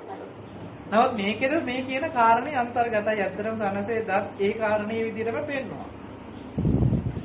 වෙලා තියෙන්නේ මෙන්න මේ විදිහට අපේ මානසික මට්ටම බැහැරට යන සිද්ධිය සම්පූර්ණයෙන්ම නතර කරලා දානවා සති නිමිත්ත හරහා. දොරවල් ටික ඔක්කොම වහන්න පුළුවන්. හැබැයි අපිට නුවණක් කොතෙන්ට ගෙනාවහම දැන් සිහියනේ මේ හැදුවේ. කොතෙන්ට නුවණකුත් ගේනකොට විදර්ශනා නුවණක් කොතෙන්ට ගෙනල්ලා දොරවල් ඕනනම් අරින්න පුළුවන්. හැබැයි දැන් දොරවල් ටික ඇරියට දොරේ එළියට යන්නේ නැහැ. ඇතුළට එන ටික විතරක් පරීක්ෂා කරන්න පුළුවන්. අද වෙලා තියෙන දොරවල් ටික ඇරලා පරීක්ෂණ පැත්තකින් දාලා අපි එළිය ජීවත් වෙන මට්ටමකට නේද ඇවිල්ලා තියෙන අපේ මට්ටම. ඕක එකපාර නතර කරන්න බෑ මේ කියන සති නිමිත්ත නැතුව. අපි කොච්චර උත්සාහවත් වුණත් ආයෙ එළියට ගහගෙන යනවා කියන සිද්ධියක් වෙනවාමයි. වෙන්නේ පිහිටන්න තැනක් නැහැ. සති නිමිත්තෙන් කලේ ඇත්තටම සිහියට නුවණට පිහිටා හිටින්න පුළුවන් පරිසරය හදනවා. එතන ඉඳන් පරීක්ෂණ ටික කරගන්න පුළුවන්. මොකද දොරටුව ළඟ හිටියාම දොරටු පාලකයාට මේ යන එන අය පිළිබඳව හොඳට දැනගන්න පුළුවන්කම ලැබෙන්නේ එතන හිටියොත් නේ. යන අයත් එක්ක එහාට යන්නවත් එන අයත් එක්ක ඒ අයත් එක්ක යන්න ගියාටවත් මේ වැඩේ කරන්න බෑනේ. ඒ නිසා දොරටු පාලකයෙක් බවට පත් කරන්න වෙනවා මේ රඳවන්න වෙනවා තැනක. ඔය උදාහරණ ඔය විදිහටම ගන්නවා මේ ආනාපාන සතිය විස්තර කරන්නේ. හුස්ම රැල්ලේ එහා මෙහා යෑම පිළිබඳව දැනුම් සහිත බවක් ඇති කරගන්න. හැබැයි ඒ යන්නේන හුස්ම රැල්ලත් එක්ක යන්න එපා කියලා. පැහැදිලිද? අද හුස්ම රැල්ලත් එක්ක යන්නේන බවකුයි අපේ තියෙන්නේ. ඇයි? පිහිටන්න තැන නැහැ අපිට. දොරටු පාලකයා එක තැනක රැඳෙන්නේ නැහැ. ඔකට තවත් අටුවා උදාහරණයක් ගන්නවා. අර අතපය හතරම නැති කෙනෙක් ඔන්චිල්ලාවක් ළඟ තියලා තියෙනවා. ඔන්චිල්ලාව එහාට මෙහාට පැද්දෙනකොට මෙයාට ඔන්චිල්ලාවත් එක්ක යන්න බෑනේ. හැබැයි මෙයාට එකක් කරන්න පුළුවන්. මොකද Taman ළඟින් ඔන්චිල්ලා මෙහෙට ගියා නම් එහෙට ගියා කියලා දකින්න පුළුවන්. මේ පැත්තට ගියා නම් ඒ පැත්තට ගියා කියලා දකින්න පුළුවන්කම තියෙනවා. මෙයා ඒත් එක යෙදිලා නැහැ, ගිහිල්ලා නැහැ. හැබැයි මෙයාට මොකක් තියෙනවද? නුවණක් තියෙනවා එහෙට මෙහෙට කියපු බවට. ඔන්න ඔය වැඩේමයි කරන්න කියලා කියන්නේ ආනාපාන සති භාවනාව. සති නිමිත්තේ හොඳට සිහිය පිහිටුවාගෙන හුස්ම රැල්ල පිළිබඳව දැනුම් සහිත බවකින් අජානාති කියන නුවණින් දැනගන්න කියලා. එහෙම නැතුව හුස්ම රැල්ලේ සිහිය පිහිටවන්න කියලා නැහැ. හොඳට මේක අර්ථය ගන්න. ආනාපානයේ තුල හුස්ම රැල්ලේ සිහිය පිහිටවන්න කියලා පෙන්නලා නැහැ. එහෙමනම් කියන්නේ දීගං අසසාමීති පජානාති නෙමෙයි කියන්න වෙන්නේ සතින් උපට්ඨපෙත්වා කියන්නේ. හයි සිහිය පිහිටවන්න එතන නම් එතන සිහිය පිහිටවන්න වෙනවා. නේද? හැබැයි එහෙම වැරදිලා නැහැ. දේශනාව පැහැදිලිවම තියෙන්නේ සිහිය පිහිටුවාගෙන සතින් උපට්ඨපෙත්වා. එතකොට මේ කියන්නේ සිහිය පිහිටුවා ගන්න කියලාද සිහිය පිහිටුවාගෙනද? සිහිය පිහිටුවාගෙන. මේ තුල ආනාපානයේ තුල සිහිය පිහිටවන්න කියලා කිව්වනම් අනාගත ක්‍රියාවකින් පණවන්න වෙනවා සිහිය පිහිටුවා ගැනීම පිළිබඳව. හැබැයි සිහිය පිහිටුවාගෙන මේක කරන්න. එතකොට වෙන්නේ සමත කමඨහනකින් තවදුරටත් සති නිමිත්ත එහෙම නැතිනම් සිහිය පිහිටුවා ගැනීමට උපකාරකයක්මයි සකස් කරලා තියෙන්නේ. හිත විසිරෙන නිසා විසිරෙන එක වළක්වීම පිණිස ඔන්න දුන්නා සති නිමිත්තක පිහිටවන්න කියලා. එතන ඉන්නකොට තවදුරටත් හිතට විතරක එනවනේ. එහෙම එක තැනක හිත රඳවන්න අමාරුයිනේ. ඒ නිසා හිතට තවත් වැඩක් දෙනවා අර හුස්ම රැල්ල පිළිබඳව නුවණකින් ඉන්න කියලා. එතකොට සිහිය පිහිටවල නුවණකින් තව අනුග්‍රහයක් දක්වනවා මේ සිහියටම. සිහියට උපකාරකයක් කරනවා පිහිටවීමක් වෙනවා. සමත කමඨහන මේකට උපකාරකයක්. ඔය විදිහට තමයි සතර සතිපට්ඨානයේ තුල තියෙන සියලුම කමඨහන් වලින් මේ සිහියට අනුග්‍රහය දක්වලා තියෙන්නේ. සිහියට අනුග්‍රහය දක්වපුවාම තමයි සිහිය වැඩිලා සිහිය මට්ටම මුත්තටම පිහිටපුවාම ඒකට කියන්නේ සමාධිය කියලා. සිහිය නැතුව සමාධියක් ගන්නයි අද අපි හදන්නේ. දහමේ අපිට හම්බ වෙන්නේ සමාධියට පස්සේ සිහියට පස්සේ සමාධිය. එහෙනම් අපිට ඒක අනුගමනය කරන්න වෙනවා. සම්මා සමාධි සම්මා සති කිව්වේ නෑනේ. සම්මා සතිය වලට පස්සේනේ සම්මා සමාධි වෙන්නේ. සති සම්පජන්ණයේ මට්ටමකින්නේ සමාධිය ලැබෙන්න ඕනකම තියෙන්නේ. එහෙනම් දැන් සමාධිය ලබා ගැනීම පිණිසයි සිහිය අවශ්‍ය වෙන්නේ. සිහිය ලබා ගැනීම පිණිසයි සති නිමිත්ත ඕනේ. එහෙනම් සති නිමිත්ත ලබා ගැනීම පිණිස නම් අපිට නාසයක හෝ දොල් දෙක ළඟ සිහිය පිහිටවන්න මෙන්න මේ සති නිමිත්ත පුරුදු කරන්න වෙනවා. පැහැදිලිද සති නිමිත්ත පිළිබඳව ප්‍රමාණවත්ද? හැබැයි මේක කිව්වට කරන්නේ නැත්තේ සූකම තමයි.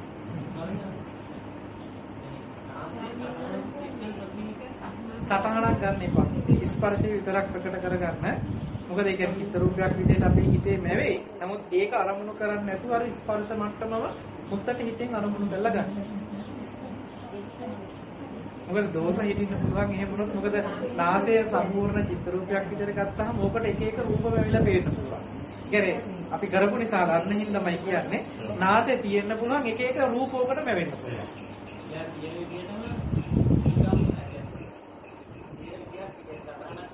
මෙහෙම හිතන්නකො දැන් අපිට සටහන් මට්ටමින් ගත්තර කමක් නැහැ. හැබැයි දැනුම් සහිත බව තමයි එන්න ඕනේ. මේ පරිසරය හොඳට හිතින් ගත්තර කමක් නැහැ. ඒක හැබැයි මැකිලා යනවා. හැබැයි ඒක මැකිලා යන මට්ටම දැනගෙන එහෙම කරන්න කමක්. පැහැදිලිද? කමක් නැහැ එහෙම දැනට. ඒක තමන්ගේ මේ දැන් ඉස්සරලා මේව නිකන් අර කණ්ණාඩියෙන් බලනකොට වගේ මේ ඉස්සරහින් හිටගත්තා වගේ තියෙයි. ඒක ටික ටික මෙතෙන්ට ගන්න පුරුදු කරන්න. මුලින් එහෙම අත්දැකීමක් තියෙයි. හැබැයි ඒක දිහා බලාගෙන ඉන්න එපා. මෙහෙට පිට්ටු කරන්නේ ආයෙ නැවත ස්පර්ශ කරලා දුන්නොත් ආයෙ මෙහෙට එනවා.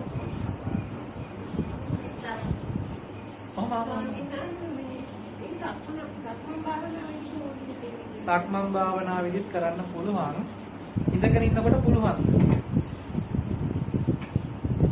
ඉඳගෙන ඉන්න ඉරියව්වෙද පුළුවන්ද? සක්මන් භාවනාවෙත් පුළුවන් වෙනවා. ඉඳගෙන ඉන්න එකේ පුළුවන් වෙනවා. නෑ මේක එකක් ගානේ වෙනම පුරුදු කරන්න. ඉඳගෙන ඉන්න හැම කෙනාටම සක්මනේදී බැරි වෙන්න පුළුවන්. සක්මනේදී අහුවෙච්ච කෙනාට ඉඳ ගන්නකොට වෙනස් වෙන්න පුළුවන්.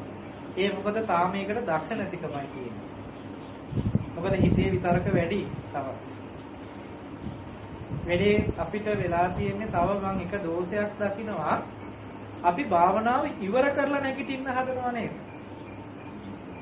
වෙලාවක් තීරණය කළා දැන් මම මේ වෙලාව භාවනා කළා. දැන් මම භාවනාව කරලා ඉවරයි. ඊට පස්සේ අනිත් වැඩවලට යන්න ඕනේ කියලා භාවනාව ඉවර කරලා යන්න හදනවා නේද? එහෙම කවුරුත් කරනවද? එහෙම පුරුදු වෙන්න එපා. මොකද භාවනාව ඉවර කරලා යන එකක් නෙමෙයි. භාවනාව ඉවර නම් ඇත්තටම රහත් භාවයට පත් වුණාට පස්සේ ඉවර කරන්න.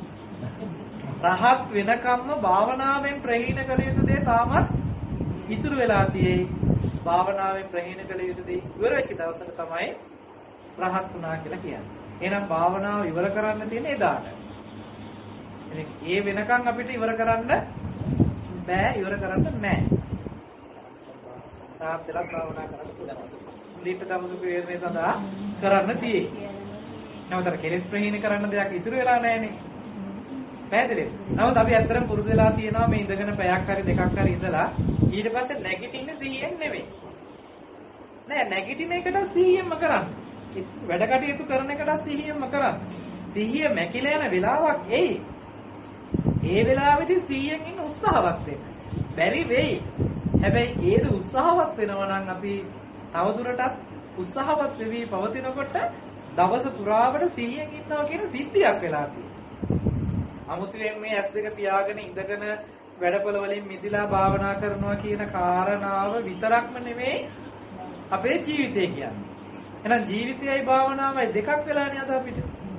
එයි භාවනාව ඉවර කළා ජීවත් වෙන්න යනවනේ අද. නේද? දහමයි ජීවිතයයි භාවනාවේ ජීවිතය දෙකක් කරගන්න එපා. ජීවිතේම භාවනාවක් කරගන්න. ඒ කියන්නේ සතර ඉරියව්වෙම මේක පවත්වා ගන්න. බැරි වෙයි. හැබැයි උත්සාහවත් වෙනවා. උත්සාහවත් වෙලා තමයි මේකට හුරු වෙන්නේ. ඊට පස්සේ දා දවසට තමන්ට පුළුවන්කම තිබේ ජීවිතේ පුරාවට මේ කාරණේ යෙදෙන්න. ඒ නිසා 100න් ඉන්නකොට කොයි වෙලාවද? මේ මොහොතේ 100න් ඉන්න. වර්තමානයේ මේ වෙලාවේ 100න් ඉන්නවා කියන එක හැම වෙලාවකම 100න් ඉන්න ගන්නට ගිහිල්ලා. ඇයි? මේ වෙලාවේ 100න් ඉන්නේ. මම 4 ඉඳන් 5 වෙනකන් 100න් ඉන්නවා. එහෙම නැත්නම් රෑ 8 ඉඳන් 10 වෙනකන් 100න් ඉන්නවා.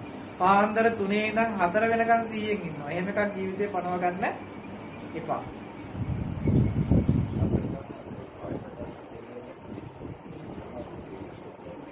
කායගත සතිය කරලා තියෙන්නේ සිහිය පිහිටවාගත්ත කාරණාවට අනුග්‍රහ පිණිසමයි කාය අනුබලමින් කටයුතු කරන්න කියලා තියෙනවා. ඒකේ කාරණා කීපයකට බෙදෙනවා. ඒ කියන්නේ නවකයා මොකද්ද කළ යුත්තේ? ඒක පුද්ගලයා මොකද්ද කළ යුත්තේ? අතේක පුද්ගලයා මොකද්ද කළ යුත්තේ කියලා ධර්මතා බෙදෙන තැනක් තියෙන්නේ මේ සියලුම කමටහන් වල. නමුත් නවකයාට පෙන්නලා තියෙන්නේ මේ කියන කාරණාව කරන්න. ඒ කියන්නේ සිහිය පිහිටවගෙන ඒ ඇත්ත ඇති හැටියට තියෙන්නේ මොකද්ද කියන කාරණාව තේරුම් ගැනීම සඳහායි කළ යුත්තේ. ධර්මතාවලින් පෙන්නන්නේ මොකද්ද කියන එක. ඒ කියන්නේ අපේ දැන් මේ පුද්ගල භාවයකට හම්බ වෙලා තියෙන කොටස් ටික සිද්ධි ටික තමයි ඔය කමතහන් ටිකේ බෙදලා තියෙන්නේ. අපිට පුද්ගල භාවයේ පිහිටවන්න හිතින් මේ ඉතුරු වෙලා තියෙන ධර්මතා ටික තමයි බෙදලා තියෙන්නේ. ඒ ධර්මතාවල ධර්මතා ටිකක් පවතින්නේ කියන තැනට නුවණ එනකන් තමයි සිහියෙන් මේ වැඩේ කරන්නේ. ඉතින් නුවණ එතෙන්ට ගේන්න නම් සිහිය තියෙනවා. සිහිය තියාගන්න නම් සති නිමිත්තකින් සිහිය පුරුදු කරන්න. එතකොට දැන් අවසාන වැඩේ මුලින් කරන්න බෑනේ. මුල් වැඩේ කරලා ඉන්න එපා. මම මේ අයගේ මෙහෙම ප්‍රශ්නයක් අහුවොත් උත්තරේ මොකක් වේද? කෑම කන්න ගිහිල්ලා ඉවර වෙලා අන්තිම බත්කට ඉස්සලා කන්න කිව්වොත් පුළුවන් නේද? හැබැයි පුළුවන් එක අවස්ථාවක් තියෙනවා. අන්නේ එකම එක බත් කටයි නම් අන්තිම බත් කටත් ඒත් එකම කත හැකියි. හැබැයි ඇත්තටම අන්තිම බත්කට මුලින් ගන්න බෑ වගේ කෙරෙන්න ඕනේ අවසාන කරන කෘත්‍ය ටික අපි මුලින් කරන්න ගියාට කෙරෙන්නේ නැහැ. මුලින් කළ යුතු ක්‍රමවේදය. ඒකයි මේ ශාසනයේ අනුභව ප්‍රතිපදා කියලා කියන ප්‍රතිපදාව අනුපූර්වයි. එකකට තෙල ගැහිලා තියෙනවා. නේද? ඒ නිසා අපිට මූලික ටික කරමින් තමයි අතෙන්ට යන්න වෙන. අද වෙලා තියෙන්නේ ඇත්තටම අපි මේ මූලික ටික අතහැරලා දාලා මැදින් පැනලා මේ වැඩ ටික කරලා තියෙනවා. ඒකෙන් වෙච්ච දේ තමයි ආයේ මුලට ගන්න බැරි වෙන්න තරමට අපි අර තැන්වල හිර වෙනවා. හරි අමාරුයි සමහරවිට මුල ටිකට ගන්න. ඇයි හැමදාම හාමුදුරුවෝ කියනවා මුලට ගන්න කියනවා. අපි කැමති නැහැ එතෙන්ට එන්න. ඇයි? අපි දැන් මෙච්චර දුර ගිහිල්ලා දිනවා. ආයෙ පස්සට එන්න කැමති නැහැ. හැබැයි කවමදාක හරි මේ මුල පූර්ණේ නොකළ අගට යන්න බෑ. මොකද ගහේ මුලට වතුර පොහොර දාන්න නැතුව දලු රිකිලි වලින් නම් බලාපොරොත්තු වෙන්න එපා ප්‍රතිපල. නේද? යන්න වෙනවා. ඒකෙත් පියවර ටික අනුගමනය කරන්න වෙනවාමයි. සති නිමිත්ත ගැන තවත් ගැටලු තිබේ.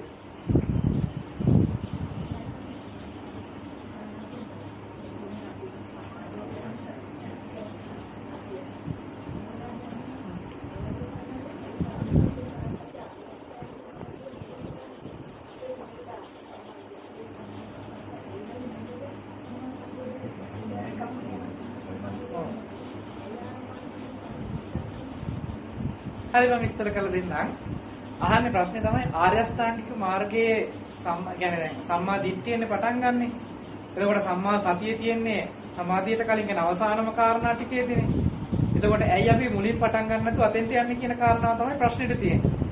සම්මා දිට්ඨිය මුල් කරගත්ත ආර්ය අෂ්ටාංගික මාර්ගයේ සම්මා සතිය විස්තර කරන තැනට ගිහිල්ලා විමසලා බලන්න සූත්‍රවල විස්තර කරන්නේ මොකක්ද කියලා. එතකොට විස්තර කරන්නේ සතිපට්ඨානය. සතර සතිපට්ඨානය තමයි විස්තර කරන්නේ සම්මා සතිය හැටියට විස්තර කරන තැනදී. ඊට නිසා තමයි මේ ධර්මතා ටික විස්තර කරනවා. ආර්ය අෂ්ටාංගික මාර්ගයේ තියෙන ධර්මතා ටික දීර්ඝ කරනවා. දිගට විස්තර කරපුවාම තමයි සත්‍විස් බෝධිපාක්ෂික ධර්ම කියලා තව ධර්මතා ටිකක් එන්නේ. එතකොට මේ සම්මා දිට්ඨිය මූලික කරගත්ත කාරණාවකින් තමයි මේ සත්‍විස් බෝධිපාක්ෂික ධර්ම ටිකම ගොනු වෙලා තියෙන්නේ.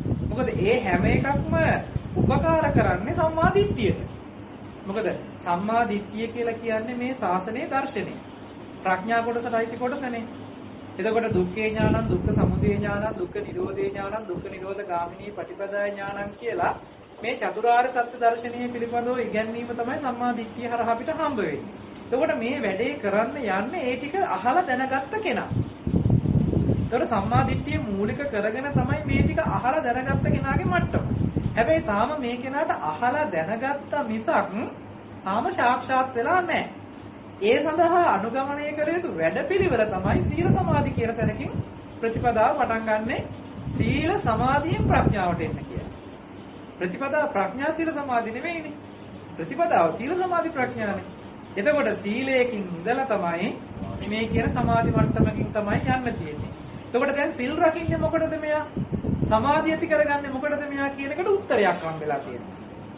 මොකක් සඳහාද දැන් සිල් රකින්නේ? සිල් රකින්න ඕනේ සමාධිය ඇති කරගන්න. සමාධිය ඇති කරගන්නේ මොකක් සඳහාද? අර සම්මා දිට්ඨිය පණිවිඩේ අහලා දැනගත්ත සම්මා දිට්ඨි පණිවිඩේ දැක ගන්න. එහෙම නැතුව යන ගමනක් එහෙම නෙමෙයි. එතකොට ආයෙ බලන්න පූර්ණේ වෙන්නේ මෙන්න මේ ටික. ආරස්ථාගේ මාර්ගයේ පිරෙන එක තමයි වෙන්නේ. හැබැයි පෙන්නනවා ඒ මාර්ගයට යන්න බෑ, මාර්ගයේ උපදවා ගන්න බෑ. ඒ මාර්ගයට අවශ්‍ය කාරණා ටිකක් තව පහලින් තියෙනවා.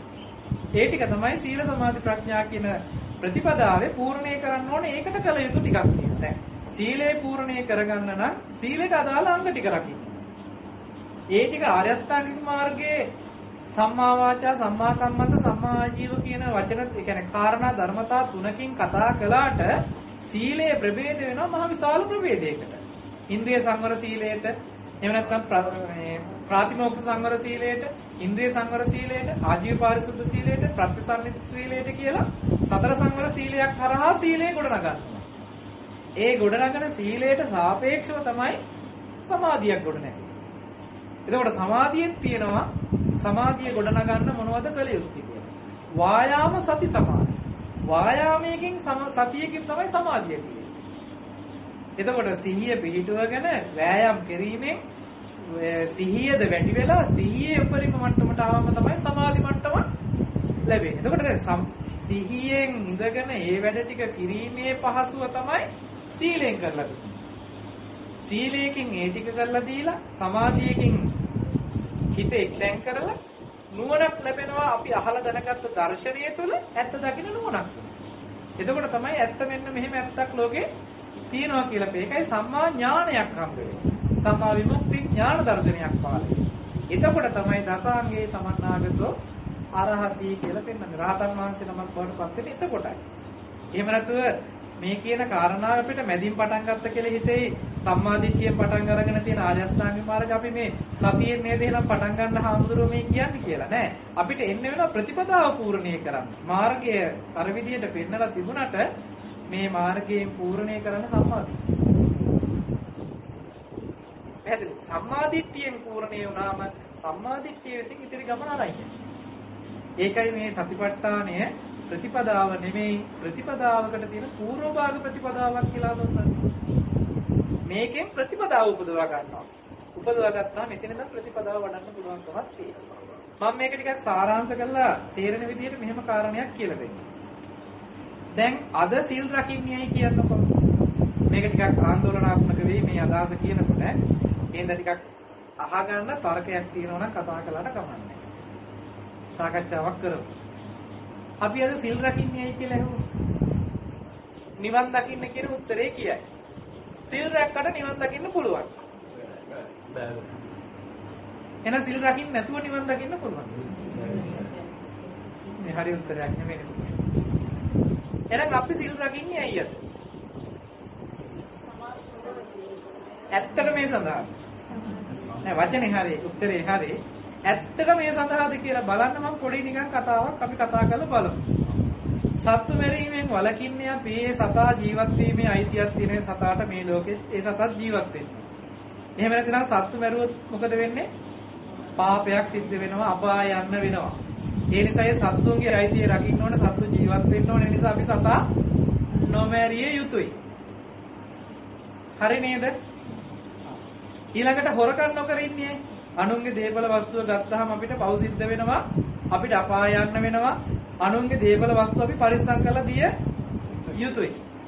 හරිනේ? ඔය දෙක විතරක් ගන්න අනිත් ටිකක් කොහොමද තියෙන්නේ? ගොඩක් ගත්තොත් මට අමාරු වෙන නිසා අනිත් ඒවාගේ ඔය අර්ථෙම තියෙන්නේ. දැන් බලන්න අනිත් සතෙකුගේ ජීවිතයක් පරිස්සම් කරන්න ගිහිල්ලා ඒ සතාගේ ජීවිතයේ රැකවරණයක් යොදන්න ගිහිල්ලා ඒ සතාගේ අයිතිවාසිකම වෙනුවෙන් අපි පෙනී ඉඳලා ඒ සතාගේ ජීවිතේ පරිස්සම් කරනවා. අපිට ලැබුණේ මොකක්ද? නිවන හම්බුණා. ඈ? අද සත්තු නොමරා ඉන්නවා කියන තැන ඔන්න ඔතෙන්ට ඉලක්ක කරලා තියෙනවා.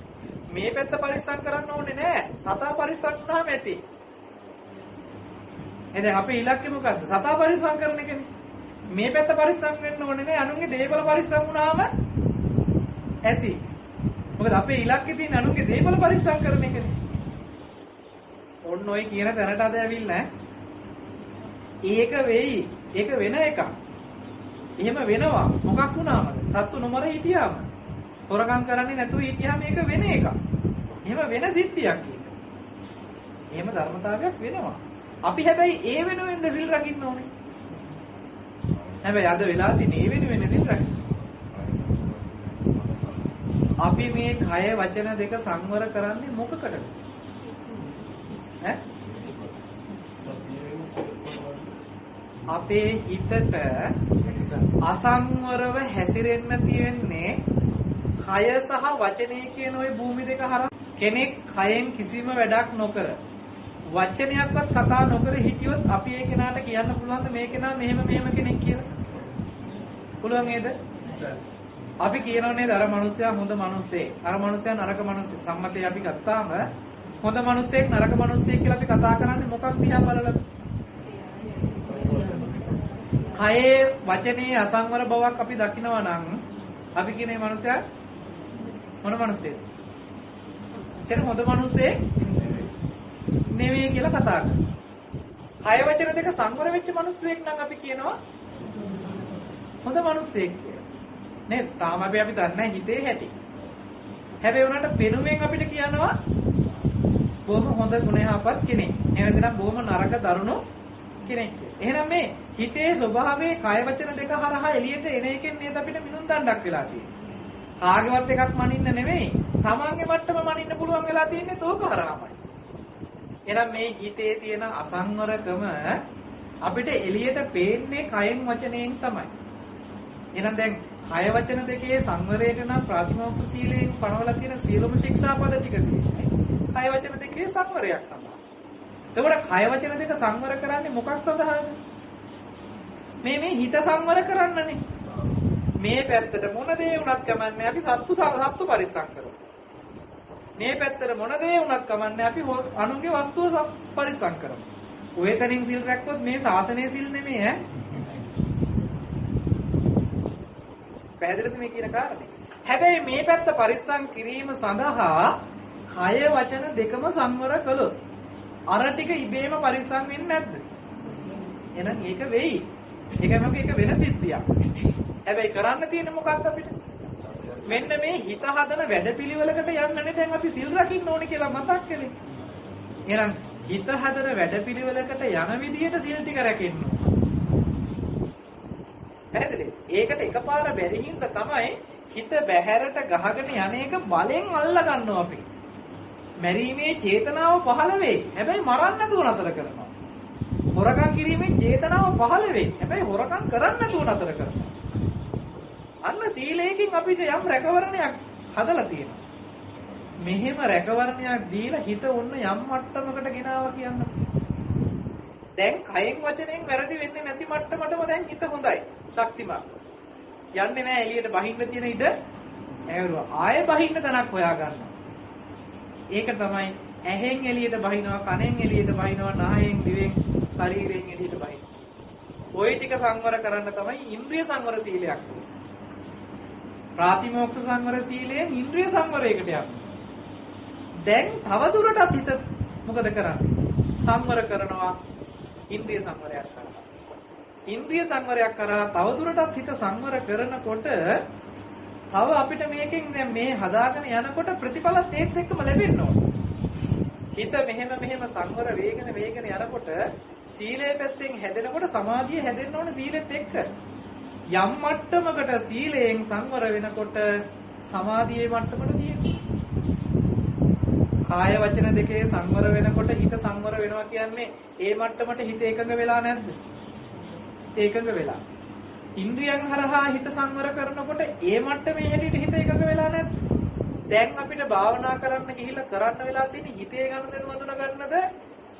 ඇහෙන් කනින් නහයෙන් ගත්ත අරමුණු වල ප්‍රශ්න විසඳන්න. ඇයි සීලෙන් අර ප්‍රශ්නේ විසඳලා අපිට. දැන් තියෙන්නේ හිත ගැන අත්විඳින කරන්න හොඳට.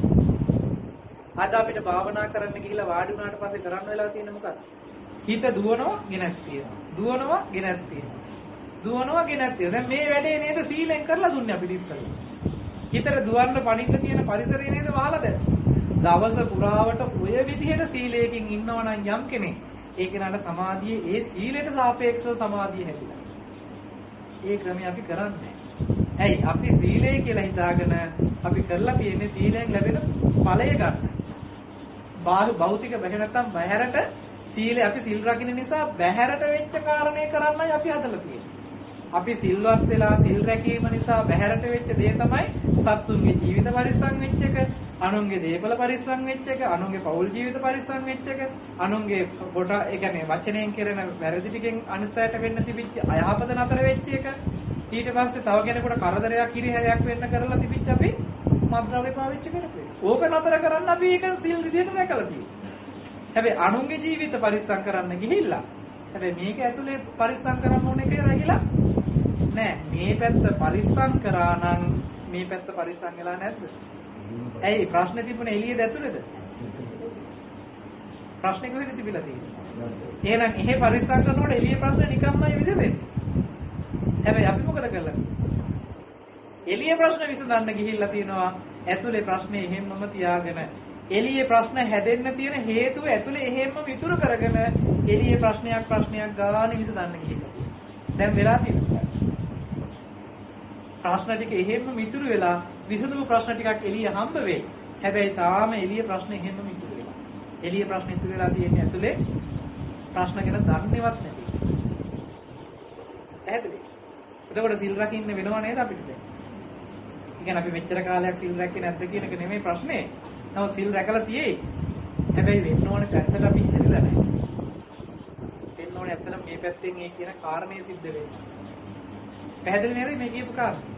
ඕකට එකඟ නැතිනම් චුට්ටක් කතා කරමු.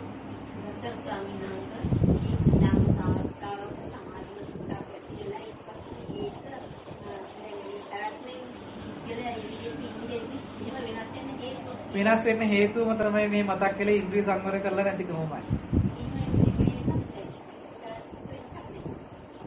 එහෙම නැහැ කියලා කිව්වොත් එහෙමනම් උත්තරේ හැම වෙලෙම තමන්ගේ සමාධියට යම් ආකාරයක හානියක් වෙමිනලා අරමුණු වෙනස් වෙලා සමාධි මට්ටමකින් හිත අහකට යනවා කියලා කියන්නෙම නීවරණ ටික වැඩ කරන්න ඉඩ දුන්නා කියන්නෙම මනස බහැරට එළියට ගියා කියන එක. යන්න තියෙන්නේ මේ දොරවල් ටිකෙන් විතරමයි වෙන යන්න ක්‍රමයක් නැහැ. එතකොට පැනපු බව දන්නේවත් නැහැ. ඒ කියන්නේ සිහිය පිහිටලා නැහැ වෙලා. සිහිය තිබුණත් නුවණ නැහැ අඳුන ගන්න මෙහෙම කිරාවලියක් වෙනවා කියන්නේ. ඇත්තටම ඉන්ද්‍රිය සංවර භාවයෙන්ම යොක වෙන්නේ. අපි කියයි නෑ හාමුදුරනේ මං ඇහෙන් එහෙමවත් කණෙන් එහෙමවත් මගේ ඉන්ද්‍රිය නම් එහෙම අසංවර නෑ මං එහෙම ඇහැ සංවර කළා කන සංවර කළා තියෙන්නේ කියලා. හැබැයි මේක දන්නේ නැති මට්ටමකට නීවරණ ටිකකින් ආක වහලා වංචනික ධර්ම ටිකක් අපිට හදලා දීලා ඇති. මගේ ඇහි මං රූප බලන්නේ නෑ සද්ද අහන්නේ නෑ කියන තැනකින්. එහෙම තැනකින් නෙමෙයි මේ කියන්නේ.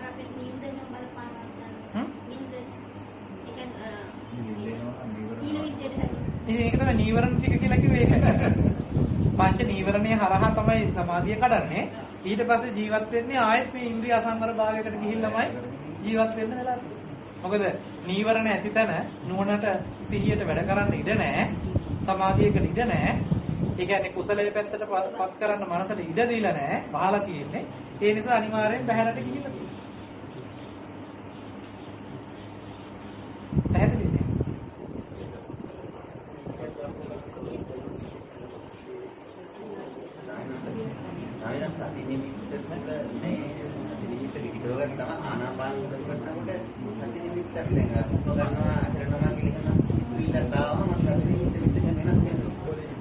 සති නිමිත්ත එහෙම වෙනස් වෙන්න හේතුව හුස්ම රැල්ලට සති නිමිත්ත අතහැරලමයි හුස්ම රැල්ලට අපි යන්නේ. එහෙම කළාමයි මේ දෝෂෙ හිටින්නේ. දැන් මම මෙහෙම කියන්නම් උදාහරණයකට. දැන් මම මෙහෙම ඉඳගෙන මෙහෙම මේ පාත්‍රය දිහා බලාගෙන ඉන්නවා කියන්නකෝ. මෙහෙම පාත්‍රය දිහා බලාගෙන ඉන්න වෙලාවේදී මේ පැත්තේ සිද්ධ වෙන දේවල් ටික පිළිබඳව වටේ පිටේ පිළිබඳව මට හුත්තක දැනුම් සහිතව ඉන්න පුළුවන්. ඒ දේවල් වෙන්නේ. හැබැයි මම මේක නතර කරලා මේ පැත්තට හැල්ලා මේ මහත්ය අපේ හෙල්ලුවා කියලා බලන්නේ නැහැ. හරිද? දැන් මම මේ විදිහටම ඉන්නකම මේ පැත්තේ මේ මහත්ය අත් දෙක වැදගත්තානේ මෙහෙම අත් දෙක උඩට ගත්තානේ. හැබැයි මම එහෙට අවධානය යොමු කළේවත් නැහැ නේද? මගේ ඇස් වලින් මෙහෙ දිහා බලාගෙනමයි මෙහෙ බැලුවේ. මහත්ය අත් දෙක මෙහෙම වෙනස් කරා නේද දැන්? හැබැයි මම බැලුවේවත් නැහැ නේද මහත්ය? මෙහෙම හැල්ල බැලුවේ නැහැ නේද? හැබැයි අත් දෙක වෙනස් කරානේ. ඒ කියන්නේ මෙහෙම ඉන්න ගමන් මේ පිළිබඳ දැනුම් සහිත බවක් තියෙනවා. හැබැයි මේ වැඩේ නතර කරලා මෙහෙට හැරෙන බව නැහැ. ඕක පුරු වෙලා නැතිකම හින්දා තමයි සති නිමිත්තේ ඉන්නවා. සති නිමිත්තේ ඉන්න ගමන් අර ක්‍රියාවලිය බලන්න හුරු කරලා නැහැ. අපි කරන්නේ මේක නතර කරලා අරකට මාරු වෙනවා. අපේ හිත හැම වෙලේම වෙලා තියෙන්නේ එකක් නතර කරලා තව එකකට ඒක නතර කරලා තව එකකට මෙහෙම පැන ගිය ගතියක් තමයි තියෙන්නේ. ඇත්තටම හිතේ ස්වභාවයත් ඒක.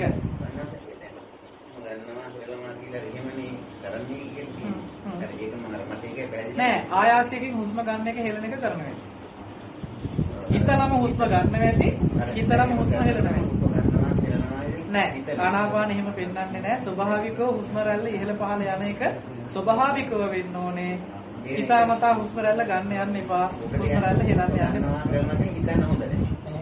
මෙනෙහි නුවණින් අඳුන ගන්න විතරයි. මෙහෙම සිද්ධියක් වෙනවා කියලා දැනුම් සහිත බවක් ඕනේ. සතනෙත් පිළිගන්නේ ආස්වාද ප්‍රස්වාස වෙනස් බලන්න ඉන්නවා. දැන් ආස්වාදයක් වුණා කියලා හිතන්න එපා. දැන් ප්‍රස්වාස වෙනවා කියලා හිතන්න යන්න එපා. හරිද? සති නිමිති ඉඳගෙන එහෙම වෙන සිද්ධිය බලන් ඉන්නයි ඕන. ආස්වාද ප්‍රස්වාස යන්නත් එපා. මම මේකට ඔබතුමාට මෙහෙම උදාහරණයක් කියන්නම්. දරුවෝ ඉන්න පොඩි දරුවෝ ඉන්නවා තියෙනවා. පුංචිම දරුවෝ ඉන්න කාලේ මේ පුංචි දරුවා ගැන අවධානයෙන් ගෙදර වැඩ කටයුතු කරන්න වෙනවානේ. ඔක අම්මලාට තමයි ගොඩක් දුරට අත්දැකීම් ඇත්තේ. ගෙදර වැඩ ටික නතර කරලා දරුවා බලා ගන්න එකද කරන්නේ නැත්නම් දරුවා ගැන අවධානය තියාගෙන ගෙදර වැඩ ටික කරන එකද කරන්නේ? අවධානය තියාගෙන ගෙදර වැඩ ටික කරනවානේ. හැබැයි ගෙදර වැඩ නතර කරලා දරුවා ගැන බලනවා කියන්නේ නෑ නේද? ඒ කියන්නේ දරුවාගේ ගැන හොඳ දැනුම් සහිත බවකින් අවධානයෙන් ඉන්නවා. හැබැයි අර අනිත් වැඩ ටික කරනවා. දැන් මේ වැඩ දෙකක් මෙහෙම වෙලා තියෙනවනේ අපේ ජීවිතේ. ඕක කරන්න පුළුවන් නම් ඔච්චර අමාරු නෑ සතෙන් ඉඳලා ගන්න පාස්. ඔච්චර අමාරු නෑ. මොකද ඒක අමාරුයි. අමාරු වැඩ අපිට කරන්න පුළුවන් ලේසි වෙලේ කරන්නේ නෑ වැඩේදී අපි ඒක ගුරු කරලා නැති තමයි. සති නිමිත්තේ ඉන්න ගමන්ම මේ හුස්ම රැල්ල දිහා බලාගෙන ඉන්න කියලා කියන එකෙන් අද අපි අර්ථය අරන් තිනවා මේක කරන්න හදනවා. පැහැදිලිද? එකක් ඒක අනිත් එක තමයි හිතේ විතරක වැඩි නම් අර අරමුණුත් එක්ක නිතර නිතර හිත යන්න පටන් ගන්නවා. ඒ නිසා එකපාරටම හිතේ විතරක ටිකක් වැඩිපුර එනවා නම් ආනාපාන ඉන්න අපහසු බවක් එනවා නම් ඒ කෙනාට ආනාපාන පොඩ්ඩක් අතහැරලා විතරක සහිත කමටහනක් ඇතුළු කරනවා. ඒත්ෝ නියත වශයෙන් දෙතිස් තුනකේ බලන්න පුළුවන්, නවසී යුතකේ බලන්න පුළුවන්. ඒ වගේ සති නිමිත්තේ ඉඳගෙනමයි ඒකත් බලන්න. ඉතින් මෙනෙහි කරන්න තියෙන්නේ සති නිමිත්තේ ඉන්නවා මෙනෙහි කරනවා. ඒක අරමුණක් මෙනෙහි කළා ආයෙත් සති නිමිත්ත තියනවාද කියලා හොත්තට බලලා පරීක්ෂා කළා ආයෙත් බැලුවා. හැම වෙලාවකම සති නිමිත්තෙන් ඉන්නවද කියන එක පරීක්ෂණයකින්ම බලන්න. ඒ කියන්නේ ඒක අයින් කරලා ඉවරලා ගහගෙන යයි. එතකොට අරමුණ වෙනස් වෙනවා. දැන් අපි මොන වැඩේ කරත් දරුවා මොකද කරන්නේ කියලා බලනව නේද? ආපහු දැන් මේ වැඩේ කරන ගමන් දරුවා මොකද කරන්නේ කිය බලන බවක් තියෙ නේද? ඒ වගේ සති නිමිත්ත හැම වෙලේම අලුතෙන් බලන්න. සති නිමිත්තෙන් දින්නේ කියලා. හැම වෙලේම උත්සාහවත් වෙන්න අර වැඩේ කරන අපි කියමු කොන්න දැන් හුස්මක් ඇතුල් වුණා, හුස්මක් පිට වුණා, ඊළඟ හුස්ම ඇතුල් වුණා පිට වුණා කියන එක බලන්නත් නැතුව ඉන්නේ සති නිමිත්තෙන් කියලා පොඩ්ඩක් බලන්න. ඊට පස්සේ හුස්ම රැල්ල දෙක තුනක් යනකම් හිටිය හැකියි. ආයෙත් සති නිමිත්තෙන් ඉන්නේ කියලා බලන්න. හැම වෙලේම සති නිමිත්ත ආවර්ජනය කර කර බලන්න ඉන්නේ සති නිමිත්තෙන්. මොකද නැතිනම් අර වැඩේ වෙනවා. මොකද්ද? සති නිමිත්ත පුරුද්දට හදලා දීලා හිත යටින් ගහගෙන යන්න පුළුවන්. අර ගාත ටික පුරුද්දට කියන්නේ අපි.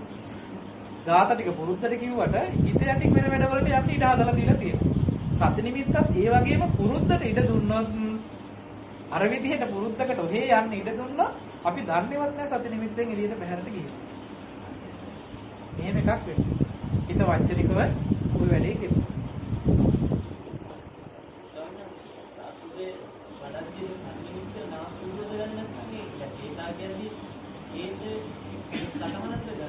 සටහන් ටික ගන්න දෙහි කරන්න කිසිම ගැටලුවක් නැහැ සති නිමිත්තේ ඉඳලා.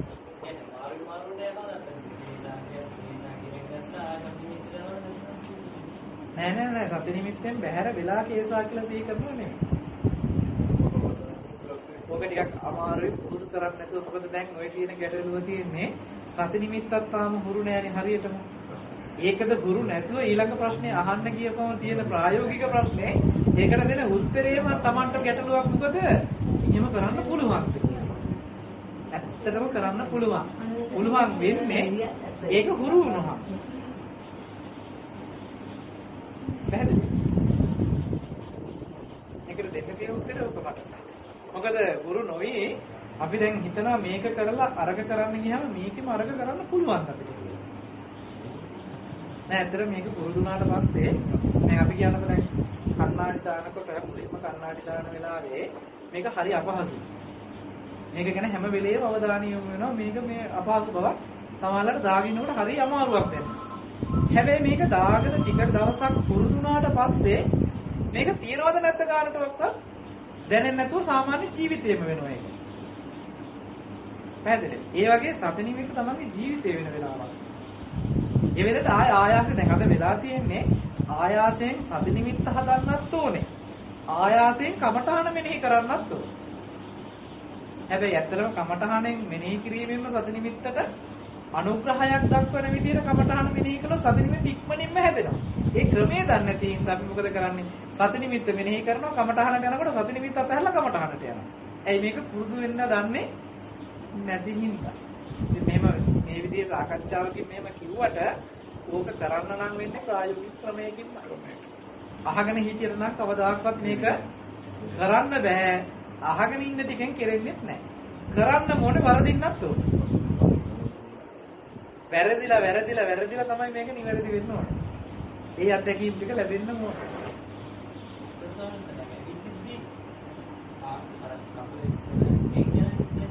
ඒක තමයි නුවණින් දැනුම් සහිත බවකින් ඉන්න ඕනේ. නුවණින් දැනගන්න ඕනේ ඒ ටික. අර දැන් සති නිමිත්තේ ඉඳගෙන හුස්ම රැල්ල පිළිබඳව දැනුම් සහිත බවකින් ඉන්න කිව්වා වගේ හුස්ම රැල්ල ගැන දැනුම් සහිතව ඉන්න එකට අදාළයි වගේම තමයි යන එකේ පියවර පිළිබඳව දැනුම් සහිත බව.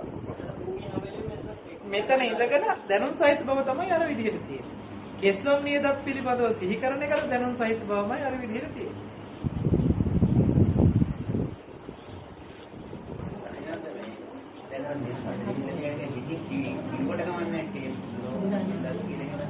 ඉතින් අනිවාර්යෙන් මෙනෙහි කිරීමක් කරන්න ඕනේ. ඒක නුවණකින් මෙනෙහි වෙන්න ඕනේ. ඒක දැන් අපි මෙහෙම දැන් වචන ටිකෙන් කියන්න වෙන්නේ. වචන ටිකෙන් කියනකොට වචන ටික අල්ලගන්න එපා. එතන නුවණ යනවා නේ. ඒක කොහොමද හිතනවා නෑ. වචනෙන් කිය කරන්න පුළුවන් මුලදී. හැබැයි මේ වචන ටිකත් එක්ක නුවණක් තියෙනවා. නැතිනම් වෙන්නේ වචන ටික කටපාඩම් කරගෙන වචන ටික කියනවර ගාත කියනවා වගේ මේක පස්සේ. නුවණක් වැඩ කරන්නේ නැතුව යනවා. අපි කියනකොට දැන් බුද්ධ පූජාව තියෙන වෙලාවට වන්දනා මල්පාන් පූජා කරන වෙලාවට ගාත ටික කියන්න පුළුවන් අපි තේරුම දන්නේ නැතුණත් කියනවනේ. ඉරවෙක් වගේ අපි මේක ටික කටපාඩම් කරගෙන ටික වේගෙන් ඔහේ කියාගෙන යන්න පුළුවන්. හැබැයි කියාගෙන ගියාට අපිට අර්ථය වැටහිලා නැහැනේ. ඒක හරියට වැරදි දහම්තුනේ. කොහොමද? ගාත කියාගෙන කටපාඩම් ගිරේ වගේ. නෑ ඒක පින සිද්ධ වෙන පැත්තටදී මේ වෙන ප්‍රශ්නයකට උතු කියොත් වෙන ගැටලුවක්. දැන් අපි කියමු කෙස් ටික අසුබයි කියලා ගන්නකො. සමන්නේ කියන්නේ. කෙස් ටික අසුබයි කියලා කිව්වට අද අපේ මට්ටමින් කෙස් ටික අසුබයිද කියන්නේ? අපිට අපේ කෙස් අසුබයි. හැබැයි අනිත් කෙනෙකුගේ කෙස් ටික අසුබයි. එතෙන් එහෙම වෙන්න පුළුවන්. ලොම් ටික, නිය ටික, දත් ටික තමන්ගේ අසුබයි.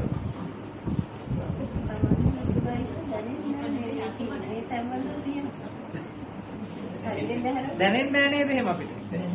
එහෙමනම් කරන්න තියෙයි වක්‍රමයක් තමන්ගේම අසුබ දැනෙන දේවල් ටිකක් තියෙනවා. ඒ ටික අසුබද නැද්ද කියලා අහන්නවත් නැහැ නේද ඕනේ? ඕනේ නැහැ නේද? ඒවා අසුබ බව තියෙයි නේද? අන්න ඒ ටිකක් ගන්න විස්තර. තියෙනවනේ එහෙම ටිකක් නේද? කොටස් 31කට ඇතුළත් වෙන ටිකක් තියෙනවා. ඉස්සෙල්ලා ඒ ටික අරගන්න හොඳට. එතකොට තමයි අසුබ බව හොඳට ප්‍රකට වෙන්නේ. එතකොට ආයේ يعني හිතලා කල්පනා කරලා මේක අසුබයි කියලා හිතන්න ඕනේ නැහැ. ආයාසයෙන් හිතන්න ඕනේ නැහැ. නිරායාසයෙන් අසුබ බව තේරෙයි.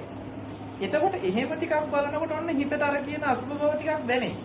එහෙමනම් ඒ වගේම කෙස් ටිකක් අසුබයි නේ.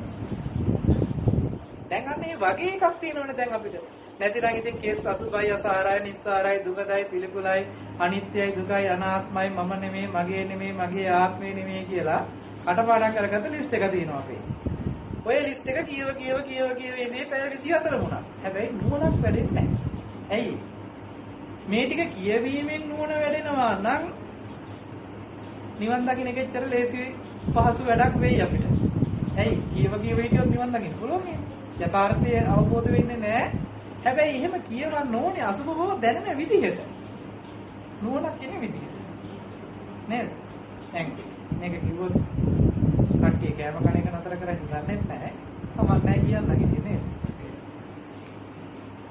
අපි ගෙදර තමන්ම උයපු කෑම එකක නම් Tamanට කෙස් ගහක් හම්බ වෙන්නේ මුළු කෑම එකම දායිත් අපි සම්පින් එකද? නෑ නේද? අවංකව උත්තරයක් දෙන්න.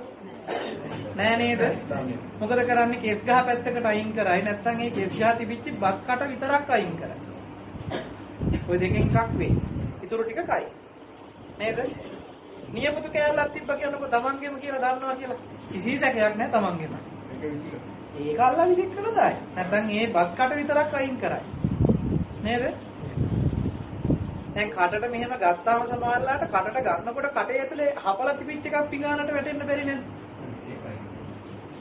ඒක අයින් කරගෙන ඉන්න ඒකත් කනවා ආපහු. අවංක උත්තරයක් දෙන්න. ඒක දැන් ඒක අපිරිය නෑනේ. නෑ. හැබැයි අනුන් එකක් එහෙම වුණොත් අනුන්ගේ කෙස් ගහක් තිබුණොත් දැන් තමන්ගේම දතක් තිබුණොත් බත් එකේ ඒදලන් ටිකක් අපහසු බවක් තියෙන්නේ නේද? හැබැයි ඒ වගේ 31ක් හපලා තමයි ගිලින්නේ. එතකොට ගිලින්න අපහසු නෑ අපිට. කෙල ටික මිශ්‍ර වෙලා හොඳට තලපයක් හැදිලා තමයි ඕක ගිලින්න පුළුවන්. එතකොට අපහසුවක් නෑ. හැබැයි ඒ හපලා ගිලින්න ඔන්න මෙන්න තියෙන ටිකක් එළියට කරගෙන ආයෙ ගිලින්න බලන්න. පුළුවන් මේ. ඒ ගිලින්නේ නැත්ද? ඒ කියන්නේ එහෙනම් ගිලින එකේ නෙමෙයි ප්‍රශ්නේ තියෙන්නේ. ඇහැට පෙනිච්ච එකේ ප්‍රශ්නයක් තියෙන්නේ. ඇයි? පෙවුන් නැතුව ගිලින්න පුළුවන්. පෙනුනොත් ගිලින්න බෑ. නේද? එහෙනම් උන් අපිට දැන් උත්තර ටික හම්බෙලානේ නේද? මොකක්ද එහෙනම් මේ වෙලාව තියෙන්නේ? මේ ඇහැට පේන මට්ටමින් තමයි අපි මේ සුභ වශයෙන් සංඥාවක් උපදව ගන්න මේ පරිසරය හදලා තියෙන්නේ. කේසලොම් නියද සම් කියන ටික විතරයි අපිට ඇස් මට්ටමින් පේන ටිකට තියෙන්නේ. අපේ මේ ශරීරයේ කොටස් 31 ගත්තාම මේ කොටස් 32කින් අපිට පේන මට්ටමට අවිල්ල තියෙන මොන ටිකද කියලා බලන්න. කේස් ටික, ලොම් ටික, නිය ටික, දත් ටික සම. ඔය පහනේ අපිට පේන්නේ සත්‍යපංචකය කියලා පෙන්නන්නේ ඔය ටික. ඔය ටිකෙන් ඇතුලේ තියෙන ඒවා ටික පේන්නේ නැහනේ. වකුගඩු අරගෙන හොද්දට මැදලා දාගන්නවද අපි ආපහු? පිරිසුදු කරන්නේ නැහැ. නේද? එකක්වත් පිරිසුදු කරන්නේ නැහැ. හැබැයි ඒ ටික ඔක්කොම ඇතුලේ තියෙනවා. හැබැයි පේන්නේ නැහැ. ඒ හින්දා අර පේන මට්ටමේ තියෙන ටිකට අපිට පිළිකුලක් උපදින්නේ නැහැ වගේ. ඇයි ඒවා පිරිසුදු කරලා හොඳට සුඛවතේ ඒව කරන්න ඕනේ නැත්නම් අනිත්‍යකින් ප්‍රශ්නයක් වෙයි. නැත්නම් හාමුදුරුවෝ කියලා කියව දුබෝ තියන්න එපා කියලා කිව්වා කියලා වැරදි අර්ථයක් ගන්න එපා. ඒ ටික හොඳට පිරිසුදු කරනවා වුණාට අපිට නුවණක් තියෙනෝනේ මේ ටික හැම වෙලේම අපිරිසුදු වෙන බවකින් යුක්තයි. හැබැයි පිරිසුදු කරන්න බැරි ටිකක් තියෙනවනේ. අන්න ඒ ටික පොඩ්ඩක් සිහි කරමුවම ඒකේ ඇත්ත ස්වභාවය අපිට තේරෙනවා. මේ ඇත්ත වහලා තියෙන්නේ මේ පහේ. මේ පස් දෙනා ඇත්ත වහලා අපි පිරිසුදු කරලා අරගත්තේ. හැබැයි මේ පහටත් අර කියන ස්වභාව ලක්ෂණයම අසුබ කියන ස්වභාවයේ තියෙන්නේ. හැබැයි ඒ ටික નિરાයාසයෙන් ගන්න බෑ. ආයාසයෙන් නුවණකින් හිතලමයි ගන්න.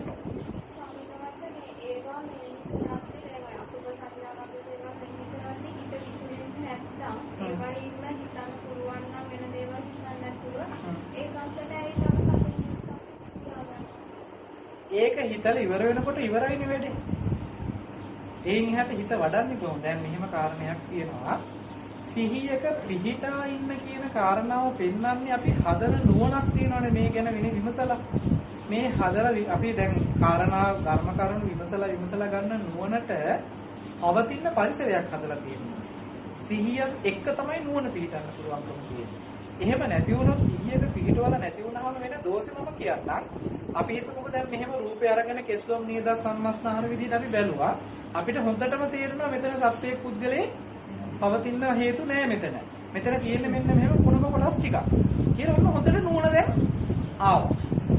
භාවනාව නතර කළා සාමාන්‍ය ජීවිතයට ජීවත් වෙනකොට ආයෙත් අර කොටස් 32මයි හම්බ වෙන්නේ. හැබැයි අපිට පුද්ගලයේ එහෙමම ඉන්නවා. අර කලින් ගත්ත නුවණට මොකද උනේ?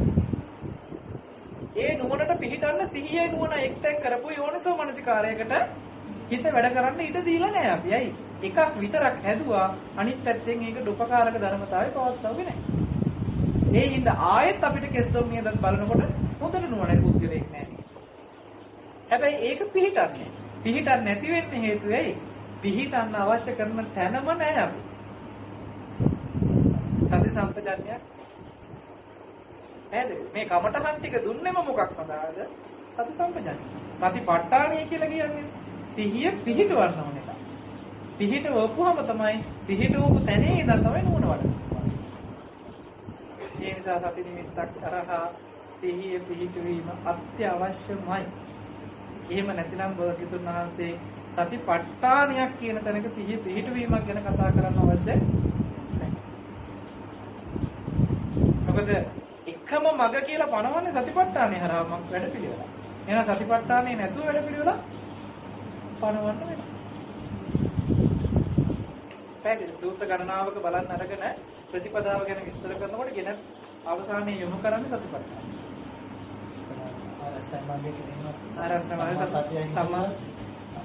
අනිත් ටික වඩන්න වගේ උත්තරයක් තමයි මම දෙන්නේ. වෙලාව නම් 4යි.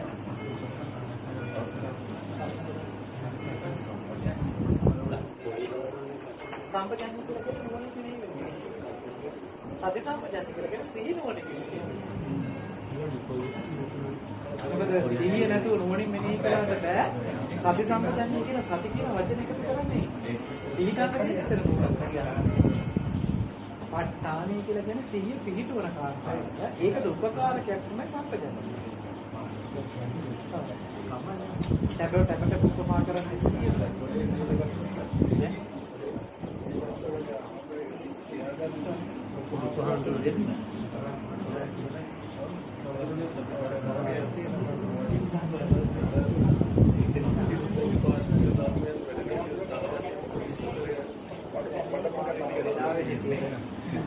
කියන්න පුළුවන්. වචන ටිකක් විතරක් කිව්වොත් විස්තර කරන්න වෙලාවත් එක්ක ඔය දත්තක් වඩි භාගකින් හරි බලමු සාරාංශයක් වැඩිය. මොකද මේ ප්‍රධානම කාරණේ මම තියාගත්තේ ඇත්තටම සාරාංශය.